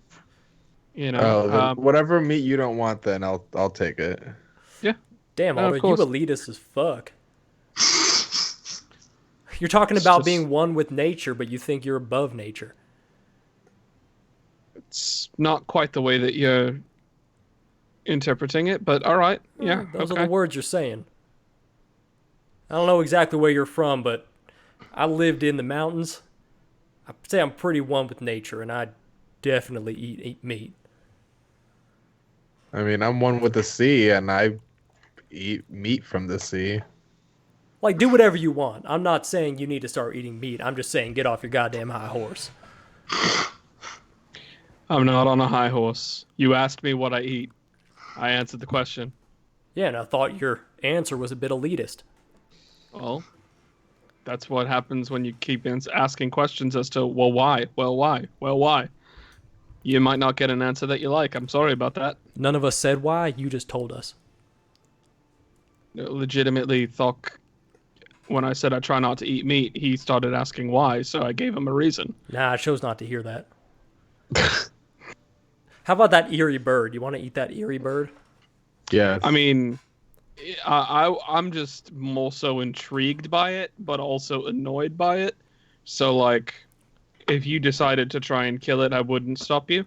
But I don't know if I want to eat it. Something seems off about it. Yeah, you're not wrong. I just keep looking up at it, hoping that it heard me. Because I've definitely eaten, spoiled animal before, and it's you'll be sick for weeks. Yeah. So, as you guys kind of have this conversation, and as you're talking at this bird, it's still kind of circling. Occasionally, it'll caw or croak at you. You guys get to Grace's home, and you see kind of this patio display. It's set up outside. There's this kind of like long table that she's been able to kind of drag out. I wouldn't say it's extremely long, but it's enough to sit at least 4 people comfortably. And she, her hair's back up in that kind of tight bun, and she has there are different like bowls of food outside. It looks like there are a couple of eggs scrambled up, and it looks like it's in this very large bowl. Fruit, different kinds of vegetation. It looks like there's this kind of colander of wine on the table and water, and it looks like she's kind of like messing with her hands as she kind of looks up, and she's like, "Alder, hey." And she kind of smiles as she looks at the two of you, and she goes, "Think I remembered someone being a lot blonder and less green." As she kind of acknowledges Thok as she chuckles. And she goes, "Is it going to be just the 3 of you? Is your other friend coming?" No, he's not going to be joining us. He said eggs make him a little queasy, I guess. So Oh, okay. that's quite all right though. Well, no problem. I'm glad I still have a lot for no need to be rude. And she acknowledges Thok again, and also Drummel. It looks like you two might eat a lot, so it might actually work out. You are absolutely correct. 100%. Yeah, we're not ones to say no to food, so. And she kind of laughs a little bit as she kind of sits, and she looks a little anxious as you guys kind of start helping yourselves and pouring glasses, and she's just kind of drinking from this wine goblet and occasionally sipping from another glass that has water in it as she's kind of eyeing you. She goes, "Sorry, I haven't introduced myself. I'm Grace Pearson. Met your friend Alder here last night. Interested, said you fellas might be interested in a job that I'm offering." From what Alder's told us, I am very interested. I'm Dremel, and I'll reach out my hand to shake it. And you're able to clear like a good portion of this, and she kind of puts in this hand, and it's soft. I wouldn't say her hand's like delicate by any means. It's a little calloused, but very warm compared to how cold you are, and you kind of feel it. And she shakes and she laughs and she goes, "Nice to meet you, Drummel. We don't get a lot of non-human folks. It's really nice to see other people." And I'm Thok, and I'll reach out a hand. But you already knew that, I think. No, I didn't get your name before, but Thok. It's very nice meeting you. And she shakes your hand as well as she kind of smiles, and she goes, "Well, Please go ahead and eat up. And this is my kind of like thank you gift for taking this on. And this is the woman that said that she knew Shart, you said? No, No. that was Charlotte. Charlotte, I wrote that wrong. No worries. That 10-4. was the barmaid. This is entirely different person. Got it. I didn't describe her to you, Thok. She has this kind of round cherub face. She looks like she's in maybe her late 20s, early 30s. Freckles kind of across her cheeks and nose. Big brown eyes. She has her hair kind of like pulled up in this messy bun. It's this kind of dirty blonde, brownish kind of hair that when light kind of hits it, you see that it's blonde. She's in this kind of like peasant clothes, but it's like trousers and a shirt, and she has this kind of like dirty apron on, and the freckles kind of meet her longer forearms in the back of her hands. As you know, she's kind of got a little bit of a red nose and cheeks from the drinking a little bit, or it looks like she might have been crying prior, but she looks pleased that you guys are there. Human? Human, yes, human. I mean, we're here to help if we can. Hopefully. I appreciate that.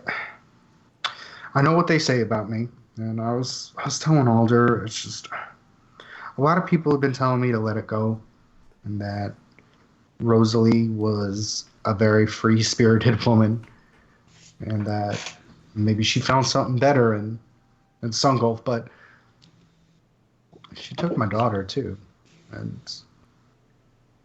they're in a different town, and they should have been back like weeks ago.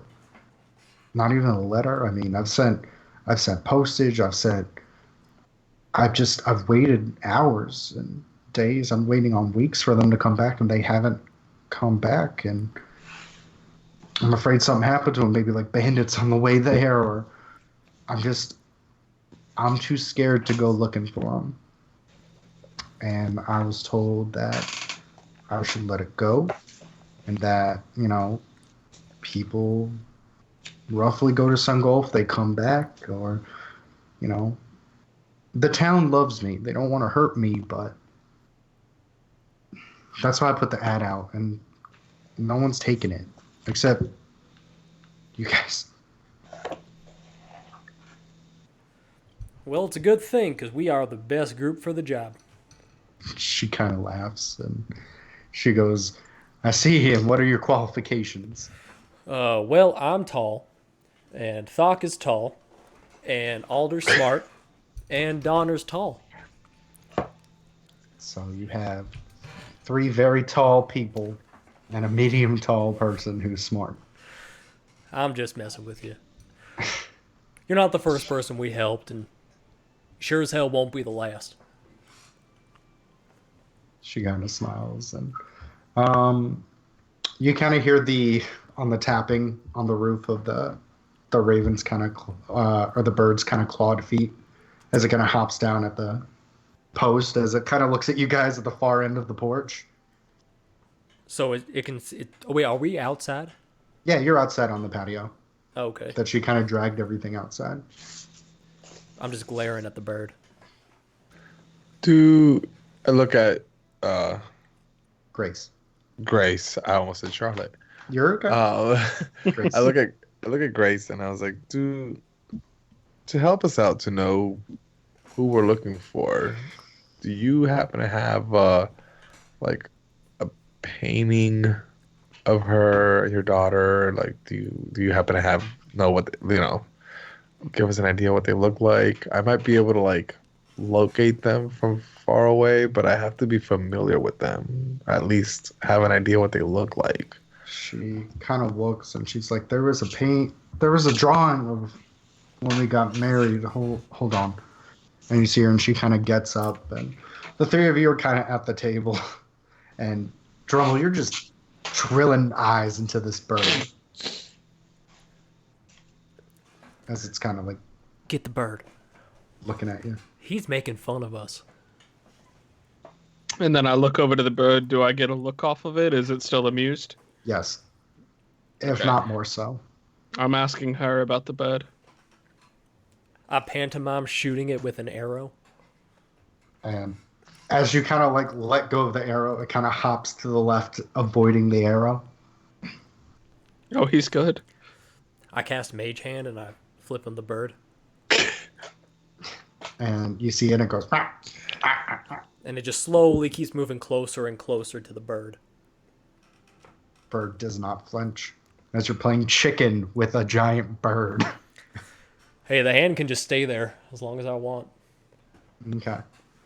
And so the bird kind of like looks around it as the finger kind of slowly moves with it as she kind of comes back and looks to the left, and she sees this giant fucking bird with this middle finger in front of it. And she's like, holy shit, that's a huge bird.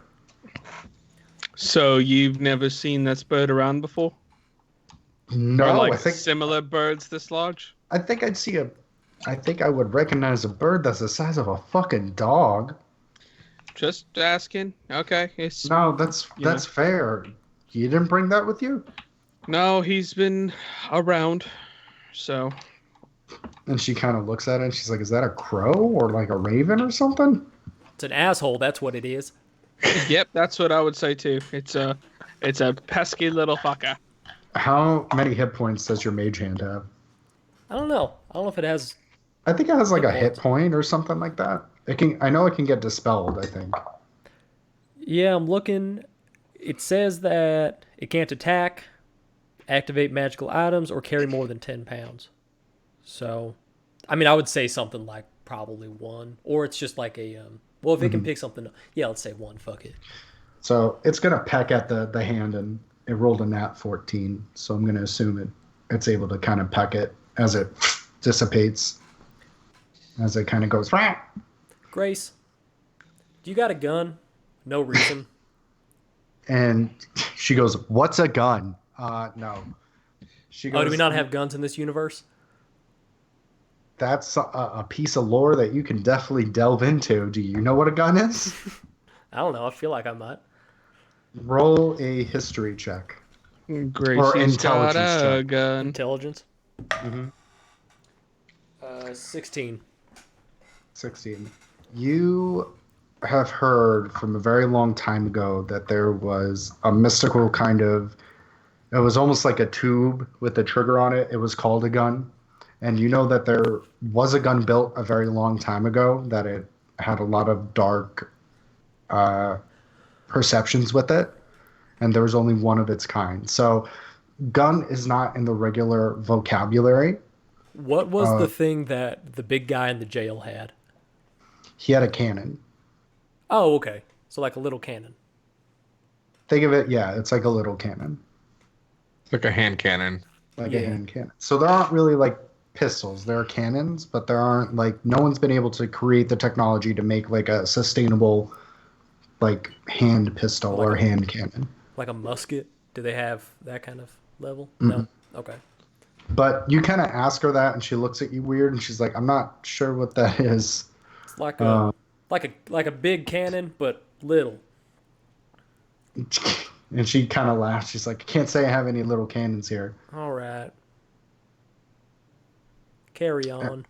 And so she kind of sits back down and she has this kind of like sheet of parchment that she's able to look at and pass over to you. So it's I wouldn't say it's like a crude drawing. It's a very well done drawing.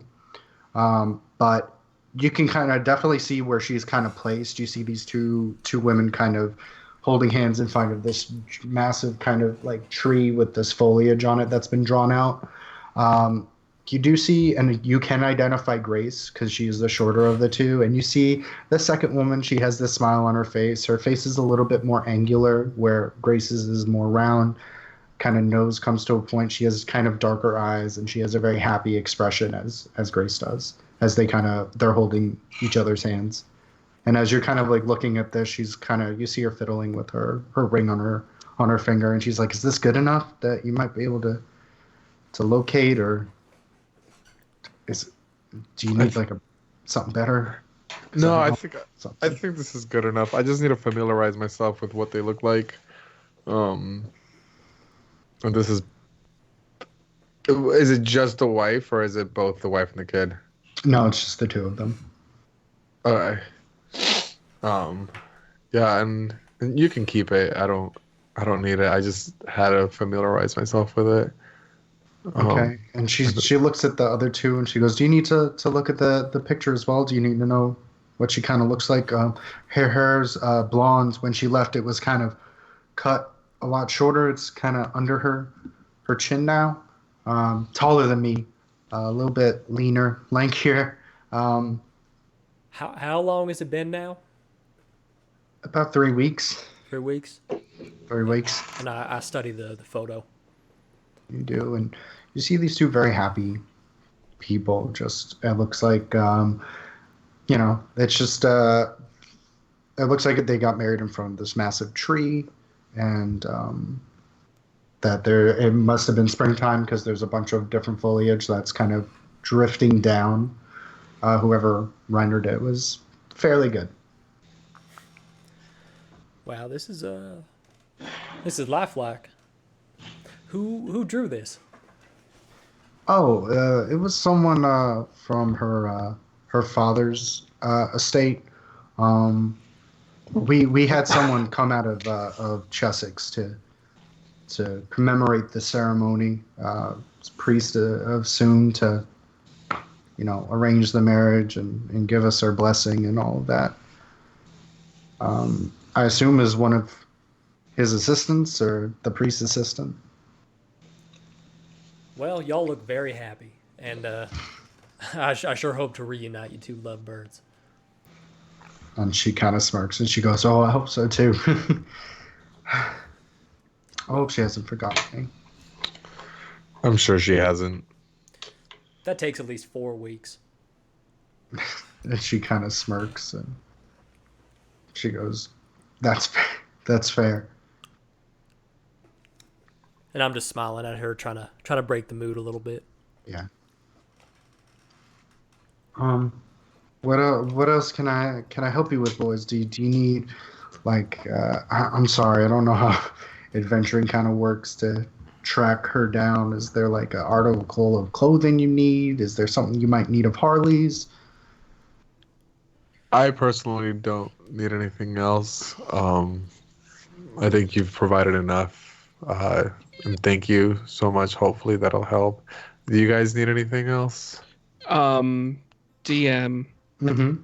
do you think that there would be anything that I could get that would like aid me in a survival check to try and guess that path? Because obviously I'm not a fucking dog, so I don't think I could pick up on a scent of them. That's just like where my mindset is at. I'm like, I'm not a dog, but Not really. You can ask her if there's like a set path that people normally go to or go through when they go to Yeah. Sungulf. okay. So I'll just be like, I mean, I don't need anything per se, but do you know what the main like? Since you said you'd be providing helping us with horses from Trem, do you know what like the main route people typically take to get to Sungulf would be? From my understanding, I mean, yeah. I was gonna say it'd be best for us to try and travel along the same path that they took. That way, if if they happen to get off the beaten path, maybe we could try and find where or why. Right. I mean, they usually just take the path. I believe it's to the northeast. It's normal dirt road. I mean, it doesn't really fork off much. It's been passed to Sungulf so many times that there's an actual like path that's been made from the trail. So I think if you just stick to the road, you should be fine. Well, thank you. Yeah, that'll definitely be helpful. Do you? I know you said that people have been going there and then they haven't been coming back. Basically, did you know if that was happening like before they went And if so, do you know how long before maybe? And she kind of looks at you and she's like, I mean, rumors here and there. People say they disappear from towns all the time. People say they disappear from White Willow, and really they just get drunk and don't want to be found. She kind of looks at you and she goes, I mean, I've heard bits and pieces of people not returning from when they said they were going to go to Sun Gulf, but it's just travelers. I mean, we have people all the time coming in and saying that they're leaving and they'll be back, and then we don't see them for a few months, if ever. It's just people who live here and go to Sun Gulf, they come back because this is their home. They have lives here. So there's been nobody else in town that's gone to Sun Gulf recently and hasn't come back? No, I mean, it's not a super desirable place. It's just another neighboring kind of town that it's like a sister town. Okay. Now, just trying to see if I could figure a timeline of when things started to get weird. Right. If they are weird, obviously I don't know what's going on, but I mean, at least now we have a picture of what Rosalie looks like, and hopefully we can find her and get her home. Speaking of pictures, what about yeah. your daughter? And she kind of looks and she goes, "Oh, Harley. I don't know if I have anything of Harley. She's 6. She has brown eyes, kind of like me. Her hair's a little bit like mine. She's freckled like me. Firecracker. Just real, but she's a real sweet kid. Usually has her hair up in a ponytail." Do you have a like a small toy of hers that she would recognize? And she kind of looks around and she goes, I might have something. I told her to leave her doll here." And she kind of like gets up again and she goes back into the house for a little bit as the three of you are back out there. And it seems Paul has gotten closer to you, Dremel, from the banister. This fucking bird. What? And it calls back at you like, "Rah!" Yeah. That's you. That's what you sound like. Is there an empty seat? I would say there's an empty seat, yes. All right, I get up while staring at him, and I move over to another seat. Sit down. Just keep eating my food. As you kind of move, almost like moving with you, it slides down the banister to maintain that eye contact that you were having with it. What was the wife's name again? Rosalie. Rosalie. I know who you are, bird. You're a dick. That's who you are.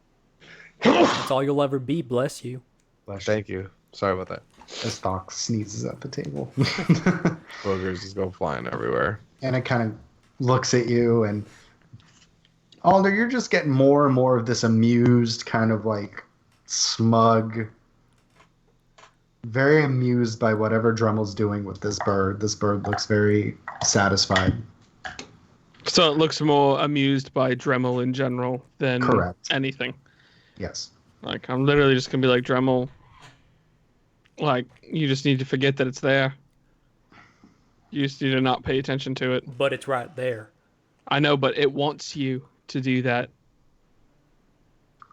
How can I forget if it's right there? It's playing a game with you, and right now you're losing. It sounds like lying. You want me to lie and say it's not there?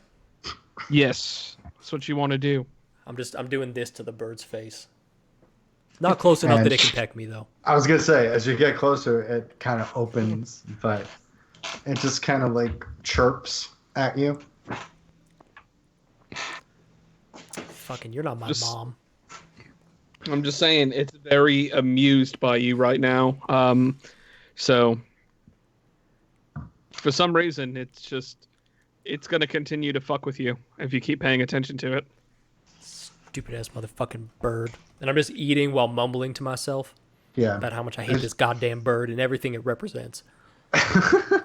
As you're kind of like muttering and having this tantrum about the bird, the Grace kind of comes back out, and she has this very small kind of little doll with orange kind of yarn hair.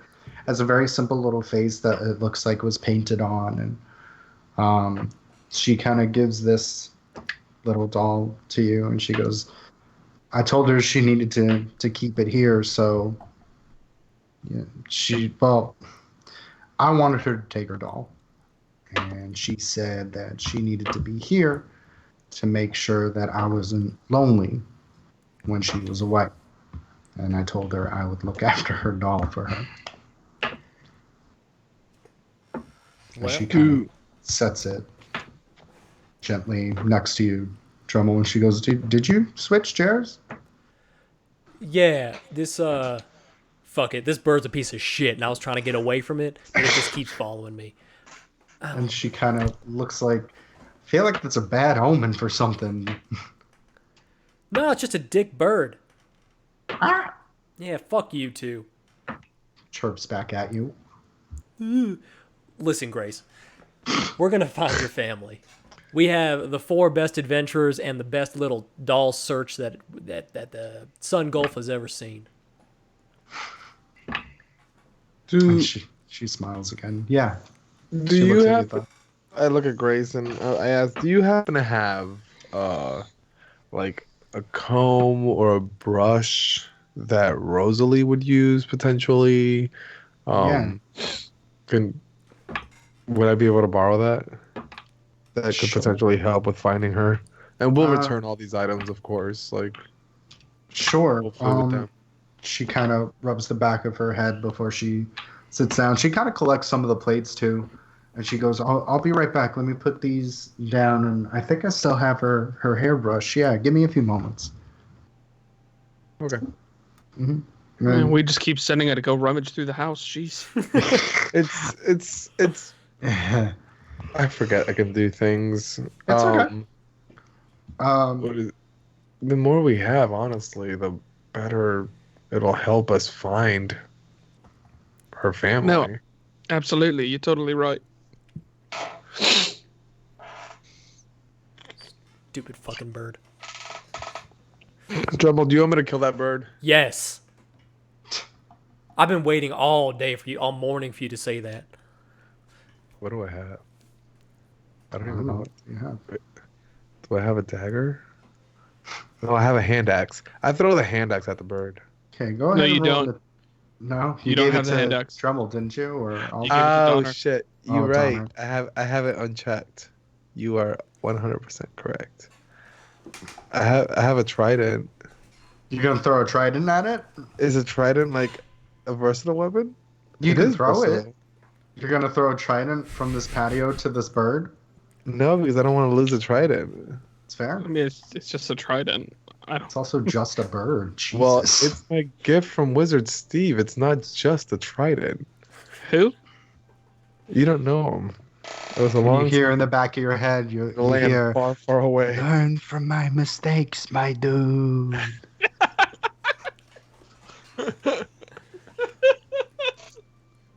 Yeah, you're just fucked. You have to deal with that bird. Good luck. I can banish it for a minute if you want. Yeah? Where to go? I mean, Or where would it go? it would go to our harmless demiplane for a minute. Harmless?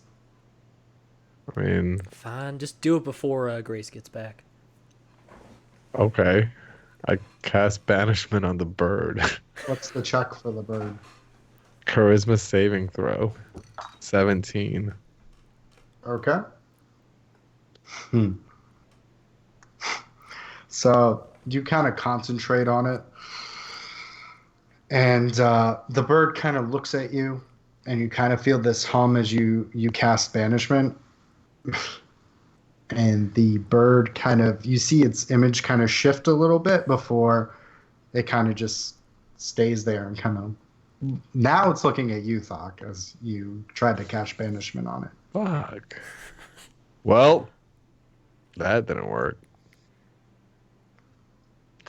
It's fine. What is this thing? It's It a must be flying very- asshole. that I do not disagree with. So after a few moments, Grace comes out, and there's this kind of like silver, soft kind of boar bristle brush that has little bits of blonde hair that's still intact in it. And she goes, "This is her hairbrush. She uses this normally." Perfect. Hands it over to you, Doc, and it's this very handsome kind of like metal. It doesn't look like it's like a silver or anything like that. And it's a little tarnished on the edges, but it looks like it might have been maybe a wedding gift or in her possession for quite some time. I'll pull the blonde hairs out of it, Okay. like as many as I can, Mhm. and I hand back the brush because I don't want to keep something so sentimental. And she kind of takes I'm like, it and this will do. Hopefully this will help. she goes, "I hope so too." She kind of sips from her wine goblet as she kind of sits down again and kind of she doesn't even eat her food. She kind of picks at it and pushes it a little bit around on her plate.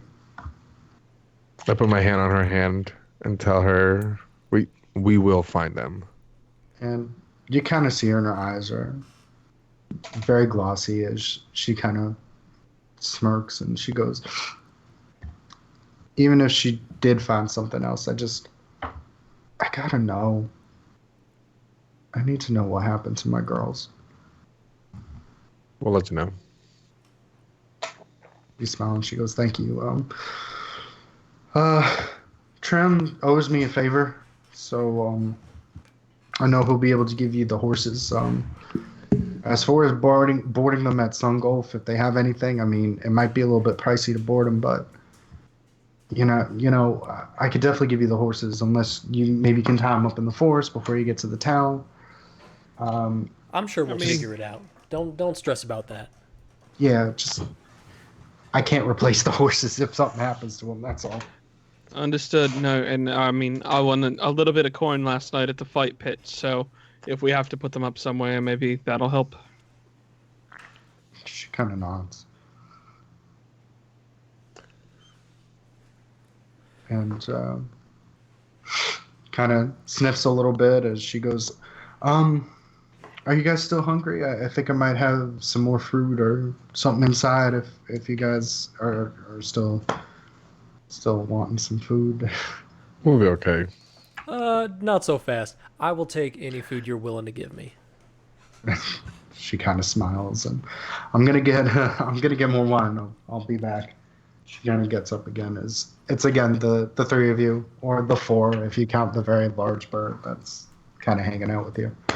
Count Paul. Should we be on the road soon? Like, Yeah, no, we do gotta go. Maybe try and see if she could put that in a doggy bag for you, Dremel. Oh yeah, I think we should take the food to go. I mean, I need Why a would snack for the road why would you put a doggy in a bag? It's a metaphor. for a tired dog. Because they don't want to walk anymore, so you put them in a bag. Huh. Sure. Speaking of dogs, I was gonna say Cadence has That incredible timing. timing. Paul is chewing a dog toy apparently. So the three of you start to kind of get up and you see Grace kind of come out and she kind of has like the fruit out and she puts it in kind of like this white handkerchief and ties it up as she kind of places it in your hand, Dremel, and she goes, "This means a lot, and I don't know how I can thank you." Well, you don't have to thank us yet, because we haven't done anything, aside from let you know that we're gonna go there. We're gonna find them, and hopefully bring them back. That's all we can try. Just That's all I ask. just keep your spirits up. Keep your mind open in case one of us needs to contact you. And by one of us, I mean Greenie over here. Well, tall Greenie. Then she smiles and she goes, "Okay, I'll make sure I'm coherent and around." And she kind of smirks and she kind of starts to collect the plates and she goes, "Good luck, guys. Trent should have all the information I told him about. Oh. Just give me a little bit, and I'll send out for the horses." Yeah. As soon as you can, we're ready to get on the road. We just got to go track down the fourth member of the party that's not the bird. Fucking bird. She smiles and she's like, "You should think about naming him Oh, he already named him Paul. Paul." And she kind of very gingerly kind of goes up to Paul and she kind of puts a hand out and Paul looks at her and she goes, "Oof, something bad happened to his eye." And she kind of crooks her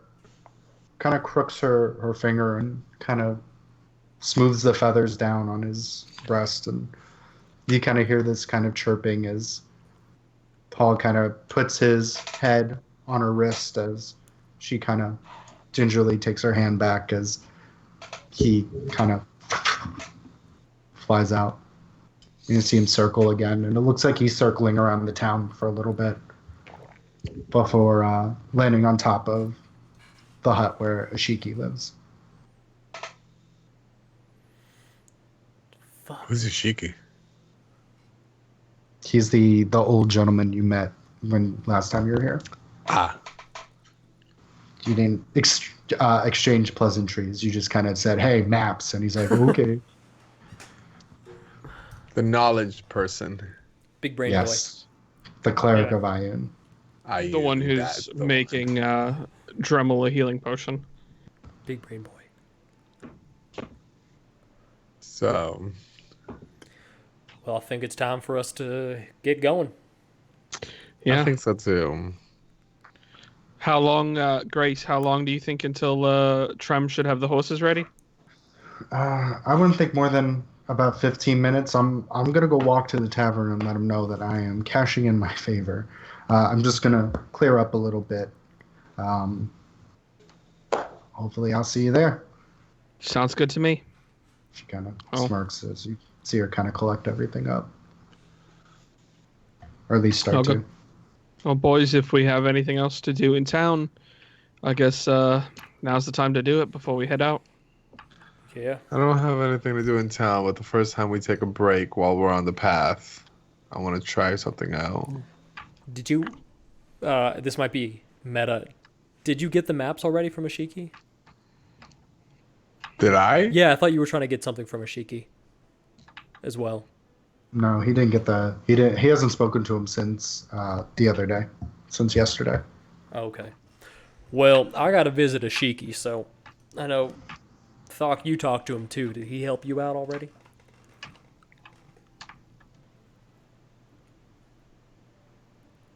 If you're talking, I can't hear you.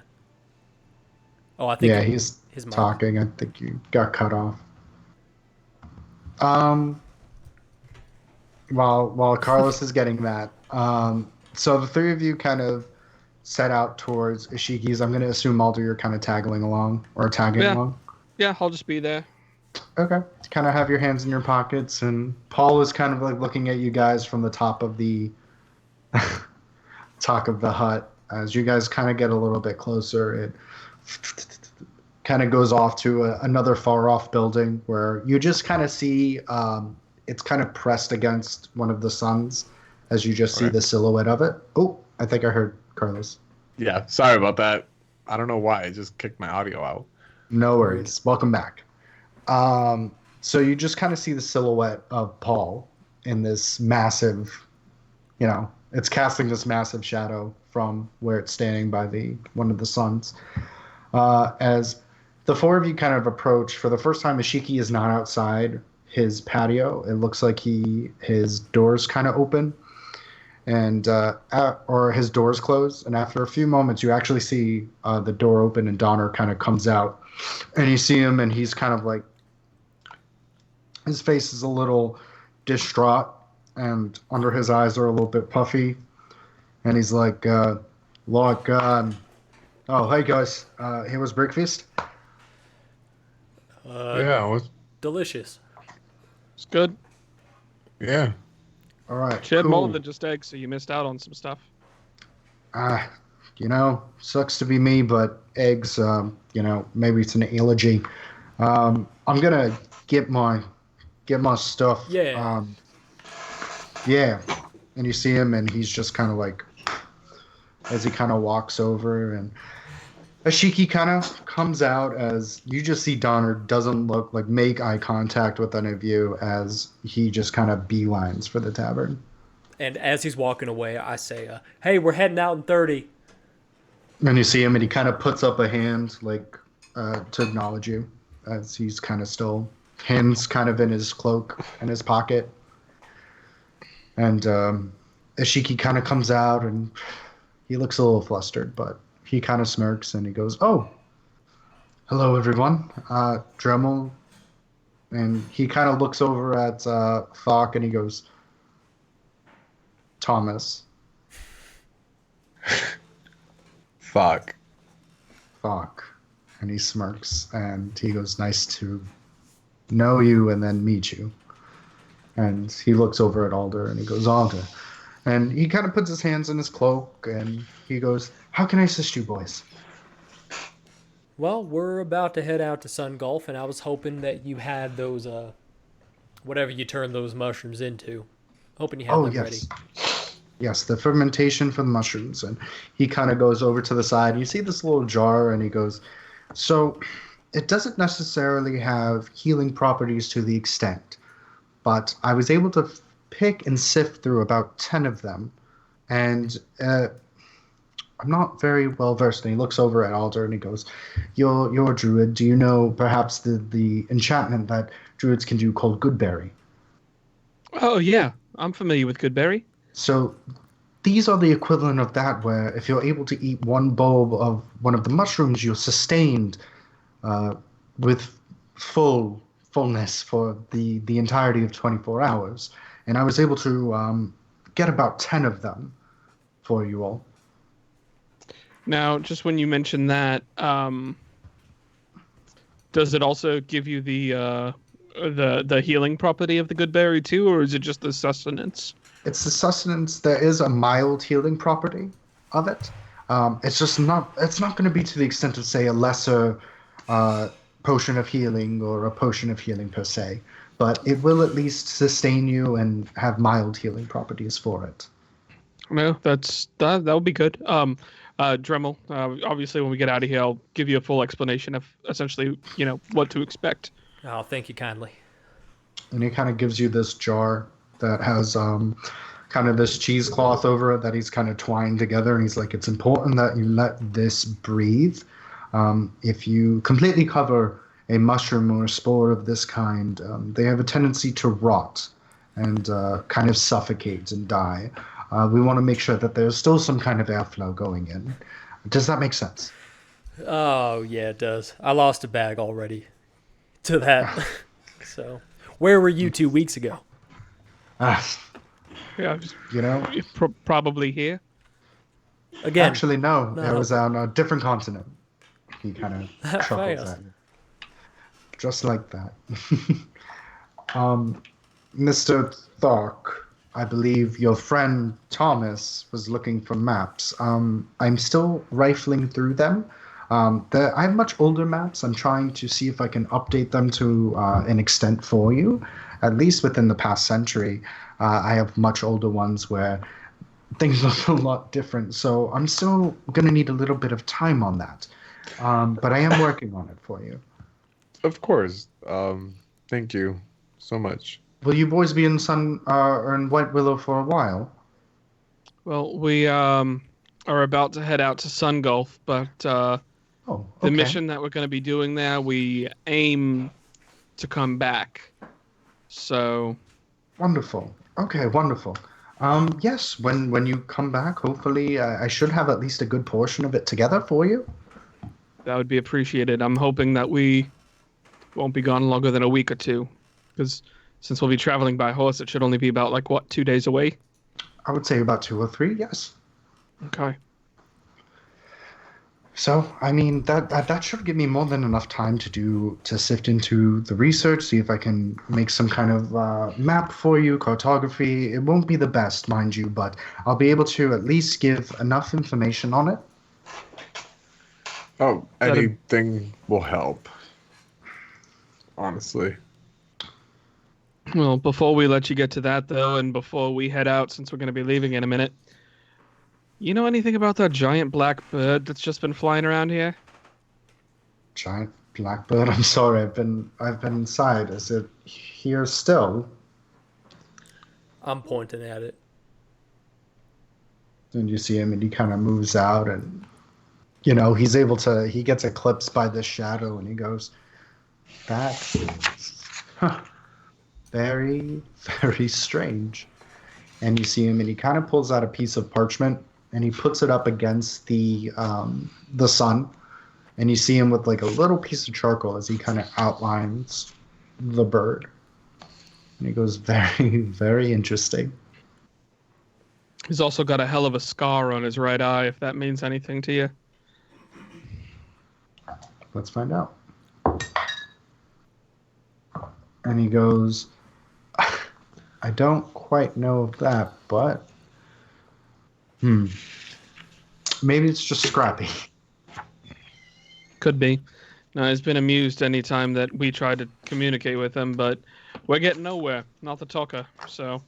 Well, it's a bird, right? I mean, I have my ways, just like you have your ways. Fair enough.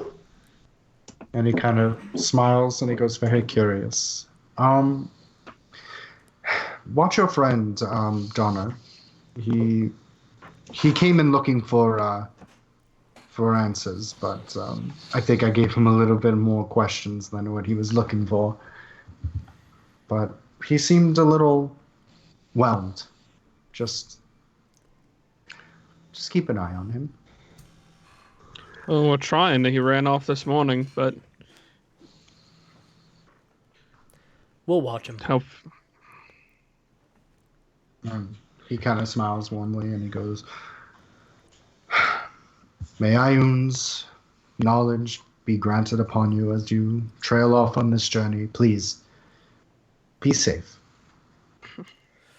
And also Do. with you. I'll do my damnedest.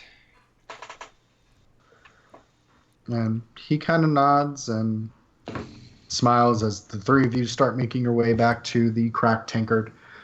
The horses are kind of saddled up. You see Trem kind of talking with Grace as Donna's already on the back of one of the horses. All the stuff is kind of saddled on.